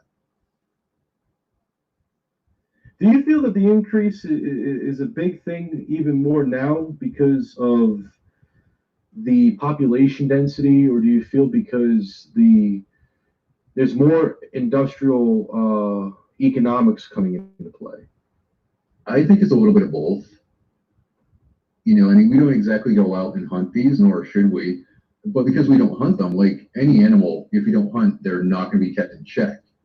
And as that happens, their population is going to increase in number. And since we're encroaching so much, encounters are just going to happen more and more on a daily basis, perhaps.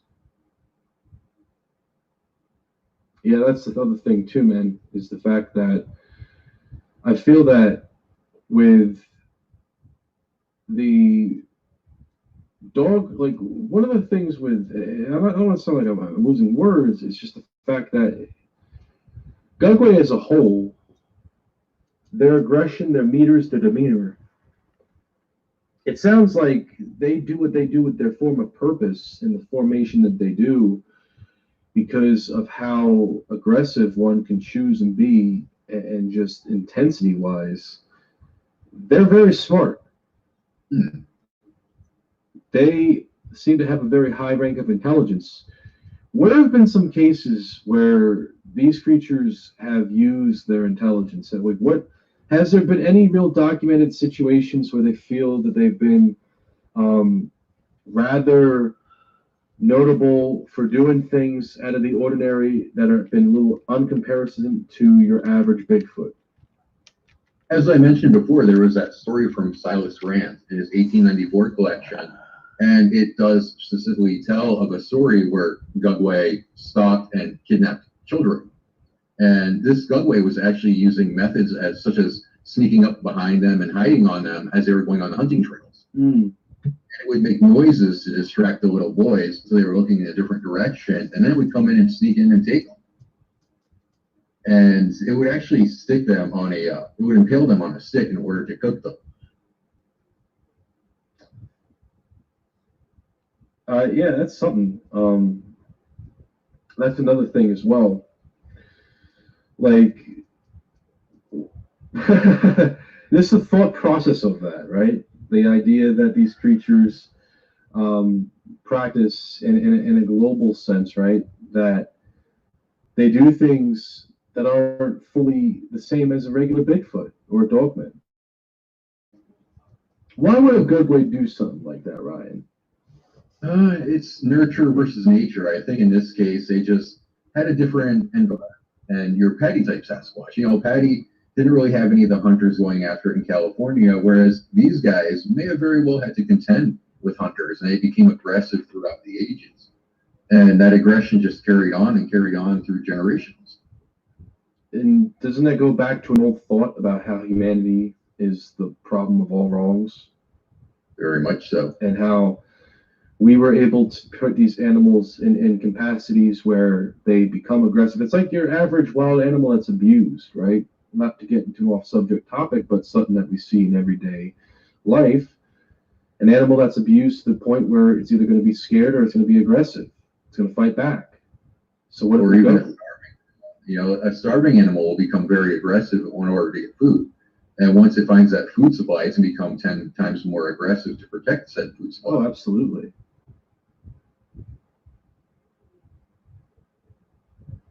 And that's the other thing, too. The idea, I think, when it comes to Gugway, when it comes to the thoughts and how they are of a practice of indication, you know, they have this factor of intelligence because of the form of their past aggressions, from the form of their necessary roughness. That's what kind of creates that barrier, man. that they are a force that you don't want to wreck with. They're very aggressive, passively and aggressively. Oh, most definitely. I mean, if you picture the strength of a Sasquatch and you add the aggression of a Gugwe, put them together, you really don't ever want to run into that. You put up a Gugwe against a Bigfoot, who would be the winner? This is not for the comedic value, it's for a curiosity factor. Well, I would have to give the aggression scale to the Gugwe for sure. And since it does have the intelligence, I would have to say the Gugwe's going to come out on top. Now, of course, you can add in variables if you want to, and that can be for the audience to do. But I think one-on-one, Gugwe's going to take it. The Gugwe will be, I think, it works. It does work a whole lot. Look at it this way. You can be as smart as, the most brilliant of minds, but really, is that going to do a lot of good when something has teeth and nails and it has the equal strength that you do? Eventually, those weapons are going to come into play. And that's something, too, that people underestimate. I mean, I think a Bigfoot could pick up a hatchet, and I'm not trying to be funny, I'm just trying to give an example. I mean, I feel that they could pick up weapons, right? But if a Gugwe can pick up a weapon too, but also have the formation of aggression. Now, when I was talking to you earlier, Ryan, I had mentioned that I feel, and this is something I want to talk about now, Gugwes, I like to compare them to chimpanzees. Very good analogy. Because when we look at chimpanzees, and I'm not talking about, I don't want to dive too much into it because it's not that it's a topic that's off topic. It's just the principle that it's a very simple comparison. Chimpanzees are known to be aggressive in the wild. They don't, a chimp can be necessarily, be chased by hunters and grow up to be aggressive. But when we look at mankind of chimps and how they are as a primate, it's kind of how it was. These everyday circus to these chimps are basically their whole life is an exercise. They work out daily. They are strong. They rip testicles off. They rip arms off. They rip faces off. Now, if you want to go about it and say that, a Gugwe can do the same thing, I think a Gugwe can do anything. I think a Gugwe, if it is provoked, will rip the face off of somebody, will kill someone, will mangle someone, will murder someone if it wanted to. It's interesting that you say that because Gugwe are known as the face eaters. Now, see, Ryan, I'm not going to get controversial because I've heard this term before from other researchers, but what is the face eater thing? What is it? Because is it same as Gugwe, same thing? Where does the face eater come from? I think the Gugwe are the face eaters, but I think the whole process of going after the face first is just a simple predatory tool. If you look at some of the known animals out there, such as mountain lions will go for the face. It's a quick way to kill your prey with minimal effort.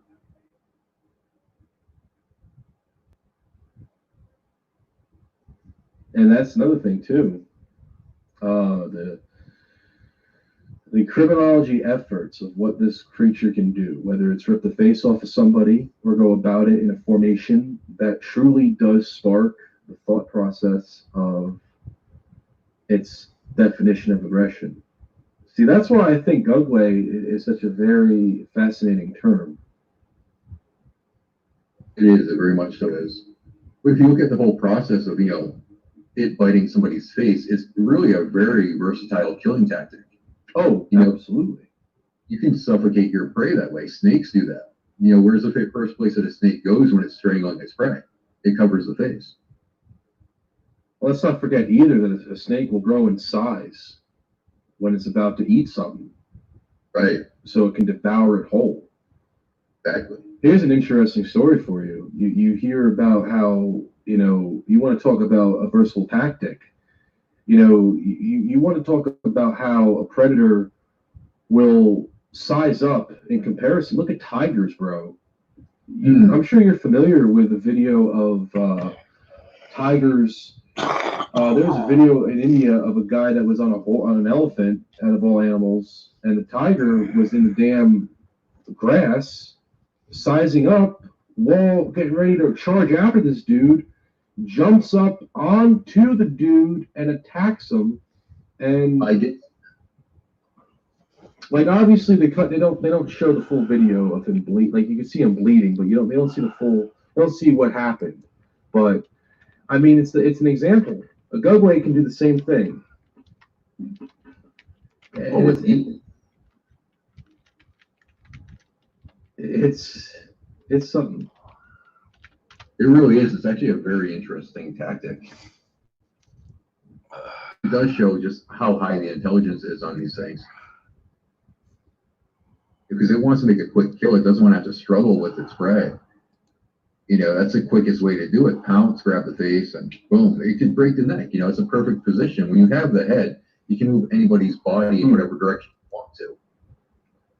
Let's not forget, too, that Dogmen and Bigfoots, they normally...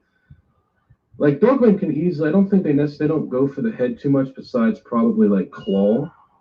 Right. And this is not just this is just going by what we see from animal killings, whereas Bigfoots often snap the necks. Right.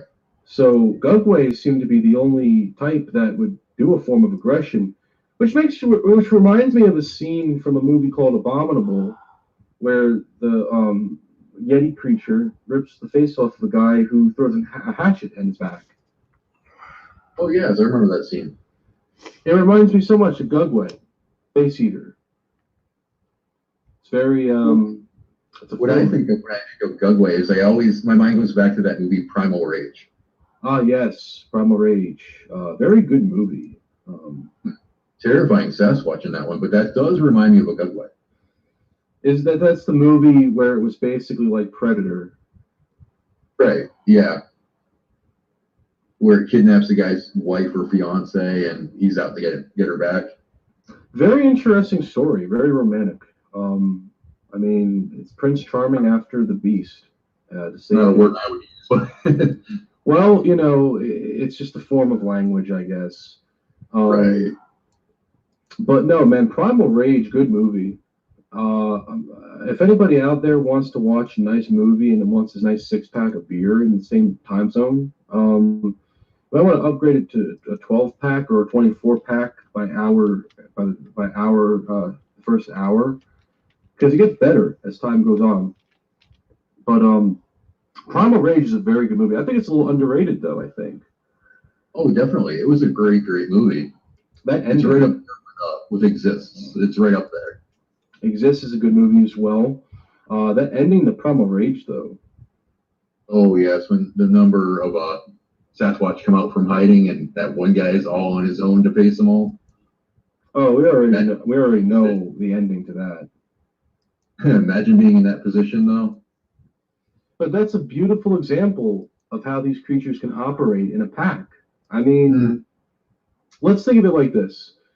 How many times have we looked at Bigfoot cases, right, where they have sat there and we've looked at Bigfoot's reports of people who have seen a Bigfoot and just one Bigfoot, but then when we hear Dogman reports, we may have a Dogman report where there's a Dogman sighting there, but then there was 2 other ones following from behind, or there's a few from each circle.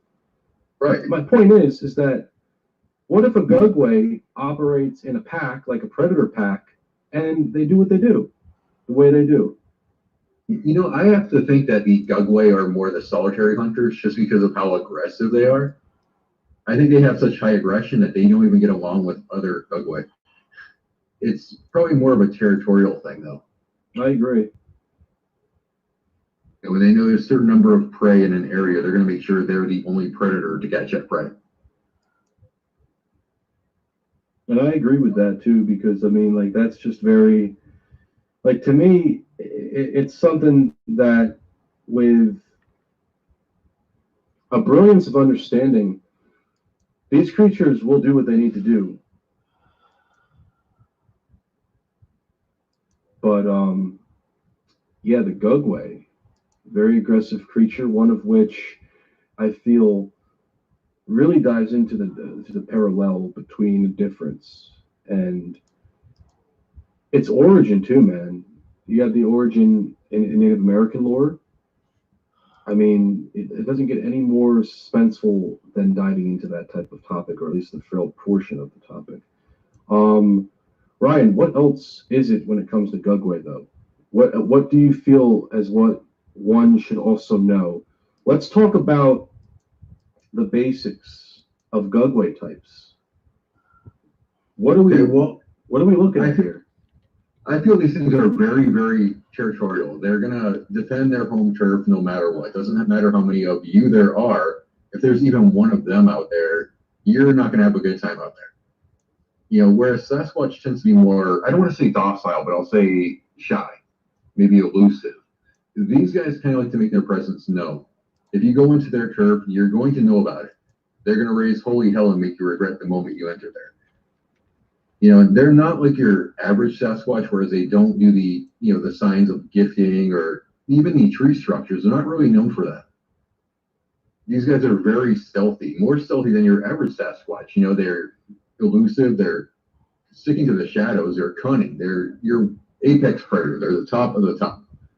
You know, so these are the things that you do not want to mess with. You know, even Sasquatch researchers will tell you if you have Gugway on your property or anywhere near your property, to avoid them at all costs. So that should tell you something right there. And I've even heard stories of Gugway taking on Dogman. You know, and they dissect the Dogman no problem, and that shows how strong they are and how aggressive they are. You know, if they can do that to a Dogman or another Sasquatch, think about what they can do to you. So the territorial Gugway. Mm-hmm.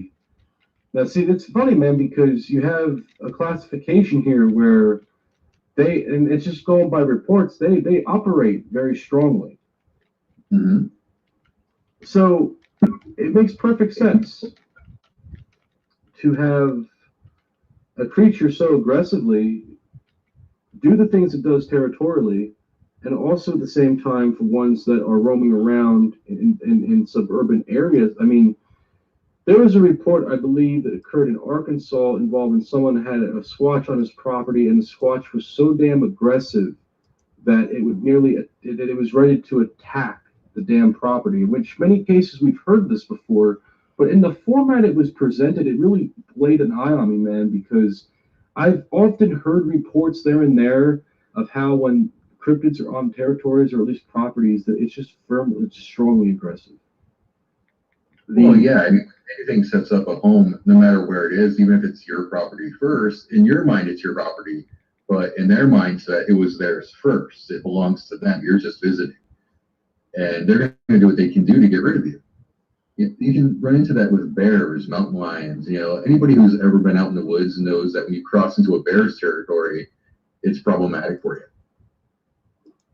You know, so if you're living someplace where this thing has been habituating for years, or maybe, you know, its ancestors have been there, then yeah, you're seen as the intruder. So it's only natural that it's going to do whatever it can to frighten you off. Now, I'm not saying they're evil. That's not what I'm saying here. It's just that they're, you know, they possess that animal intellect of, okay, this is my property, this is my turf, you need to get out of here. You know, and so it follows that they initiate the scare tactics. I agree. That's a very terrifying thought, too, if you think about it. Oh, most definitely. See, and that's another thing, too, when you really look into the concept of the Gugway, and this is another thing that when I was really looking up some research on was that really do have a boundary between their loath of salvation of survival versus their distaste, I think, for anybody who intrudes. I mean, you talked about a Bigfoot, or at least a Dogman that was killed by a Gugway. Mm-hmm. You know, yeah, this that the Dogman wandered into the Gugway's territory, and it did not take kindly to its presence. So it pounced, it attacked it, and it just dissected that poor thing. You know, it ripped it limb from limb. Hey, Lava, what's up? I'll tell you that. I mean, it's an idea that Where are you at? if a Gugway can do that to a Dogman that everybody seems to fear, then what would be the case and cause of the Gugway, I would be terrified of that. And I just want to I want to be clear on something too. And Ryan, I also want to be clear with this as well, because I know that you had a Dogman encounter. I don't want to sound insulted when I said everybody fears, because I would fear it too. But what am I blind? But to see a Gugway do that to a creature that is very fearsome to everybody, What is my fear now increases millions and 10 times more, because this thing, if that can do it to a Dogman, what can it do to me? Right, exactly. And as a researcher, you know, I'm actually excited to see a Dogman again, but I never want to cross paths with a Gugway, ever. Doesn't matter if I'm armed or not. I never want to see one of these things. Still haunts the hall. Isn't it? I feel that story, man, it's lodged in me anyway. I feel that, you know, if that were the case, a Gugway can do that. But then again, a Gugway can be very notorious. It can rip a dog in half, it can rip trees in half, it can rip their own in half. So they definitely do have a stronghold communication-wise with their own pack, I would assume. Ew, what the fuck is that? I would assume so. If they operate in packs, I would definitely assume so. But I still stick to my theory that they're solitary hunters. If you want to picture them as another animal, you can actually kind of compare them to a great white shark in behavior. Looks like a fucking alien. Where they tend to stick to themselves, but you know, when it comes to defending their prey or their turf, they're extremely vicious and they'll do what they have to do. That's a good comparison too, a good interpretation too of a great white shark and a Gugway. The Gugways too, you know, I know that there is a huge buzz about Gugway being these fearsome loner type animals when I was doing my research. One of the things that stands out to me is its brilliance of how they could be not really well discussed in terms of how your Bigfoots and Dogmen are, but that they're so highly aggressive. And if one were to really violate, or at least go into the wrongs into that territory of one, I couldn't imagine how the damage would be. I'm not sure I want to. You know, like I mentioned earlier, since they don't leave the tree bends or tree breaks, and they're so stealthy about their presence, you know, it's almost like they're setting you up. You know, as a researcher, if you wander to their turf, you're not going to really know it until it wants you to know it's there.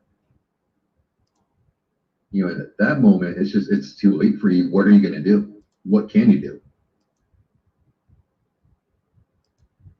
And that's the what if factor. You know,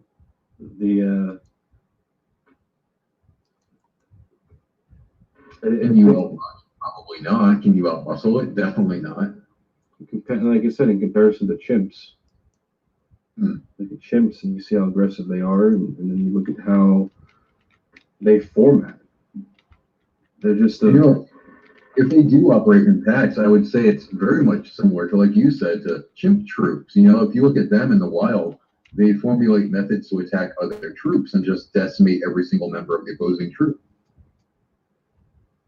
That's a scary factor to it, because a Gugway can just format and operate in such the same way that it makes me wonder, like, how brilliant they really are, you know, as a creature. And I wish they do have a good brilliance to them. I think that they've definitely proven, or at least I think so, of how wild they could be. Well, they certainly have a high IQ. I mean, to actually cover their existence, to cover their presence, and just remain silent until somebody wanders into that place, that shows a high level. That definitely shows a conscious of what they're doing. And I think that they are very on top and on point as being apex predators, or at least I think, in their own respected states as what they are. I consider them no different than chimpanzees. Good assessment, yeah. But at the same time, in with baboons a little bit. Yeah, the baboon thing too. Baboons are very freaky, but at the same time, it makes perfect sense. They're very stronghold animals. Ryan, what else should we really touch? I mean, Gugway as a whole, from its origin to its behavior, to its sightings, to its wild son. I mean, what else do we need to know about these mysterious gugways? Well, like I said earlier, I think a lot of dogman sightings are actually misidentified gugway. And all that fear surrounding dogman, I think it's kind of misplaced. In some cases, I do believe that witnesses have seen gugway instead of dogman. And so it is very wise to actually fear the gugway. If you actually get some dogman encounters where, they're personally going up to the doors or up to the houses and, attacking the homes, tapping on windows, slapping walls, then that's the gugway operating. And that, again, that shows their intelligence right there. They're trying to lure you outside. So you can't underestimate these things, not by any means. It's a very good analogy and a good thought, because at the end of the day, what are we dealing with? We're dealing with something here that is formally aggressive, one of which does have a high IQ, one that can kill you. I feel that in conclusion, in the final thoughts, what a creature, Ryan. It's a fascinating creature, isn't it? I feel that we can touch more base on this down the road, but I feel we can also go ahead and talk a little bit about more with other things too with it. Gugway as a whole, Oh, yeah. I find Gugway to be a very interesting cryptid. I will say this though. It's very, very fascinating. It's one that I actually hold near and dear. I'm just very interested in the topic itself. So I would love to cover it some more down the road. I think so too. But I think tonight we leave off on the basics of what it is and the understandings of what it is. But I want to go ahead and I want to conclude with a few things. First and foremost, folks, I want to thank you all for tuning in tonight to this episode of the Venomous Fringe. Of course, our cryptid discussion on the Gugway and what it is. And folks, if you guys have any questions about the Gugway and we'd like to ask them in a future episode, write them down below in the comments section, or if you would like to ask me or Ryan a question, feel free to write them out now. And, by the way, folks, if you guys would like to get in contact with me, reach us at thevenomousfringe@gmail.com. Please feel free to follow me and Ryan on social media. We'll leave links down below. And if you guys are interested and would like to go ahead and take a look at a few links, check them out down below. My name is Chris Fringe, and I'm joined alongside by my co-host, Ryan Tremblay. Ladies and gentlemen, thank you all for tuning in tonight. You all have a fantastic evening, and be safe wherever you're at. Good night, everybody.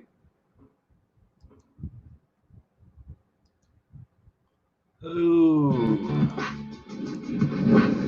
All right, y'all, what's happening? Oh, my God.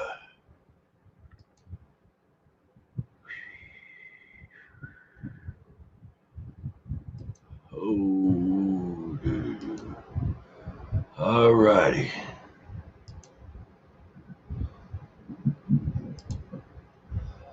What's happening, David? My God.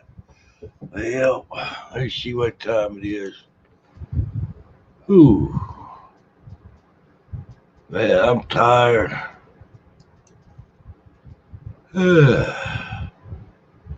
Yeah, we still got 4 here. We check them analytics there.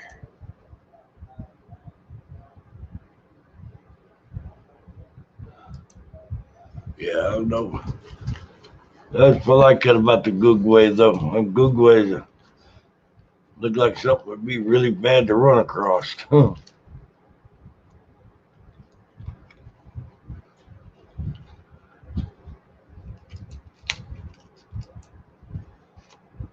Well, all righty there, David. Hey, say, David, want me to show one videos of your lava lamps? Hey, after that, see if I was running one for you, Dustin. Well, JVD.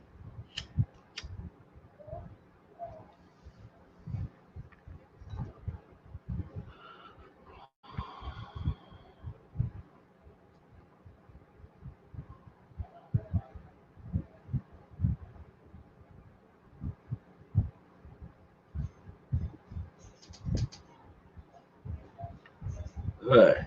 Anybody want videos still streamed up? We can get your channel promoted. All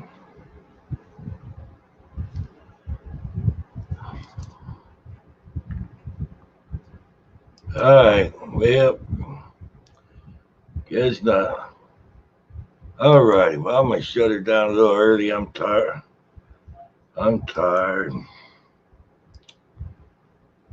Go do some promoting. All right, y'all.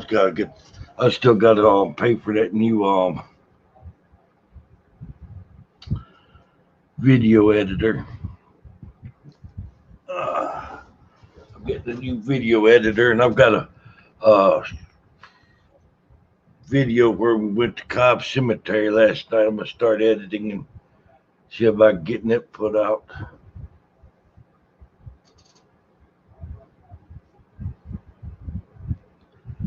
But, yep. So we're gonna call it a night then, I guess. Appreciate everybody showing up. Hey, hope you enjoy the content. If you would there, leave a comment for me. If you have any suggestions, things you'd like to see done, things done differently, things kind of videos you'd like to see.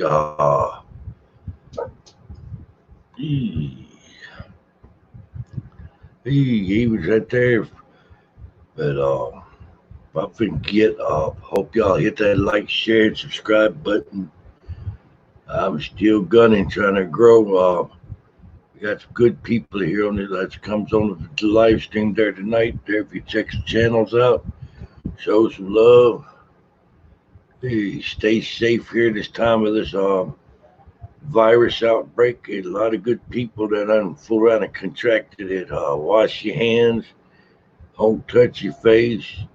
If you use a mask, don't go from handling the mask to set after you've been wearing it to putting it back on or taking it off and touching your face or food or anything like that. Wash your hands a lot. All right, JB. Thanks for stopping by, bro.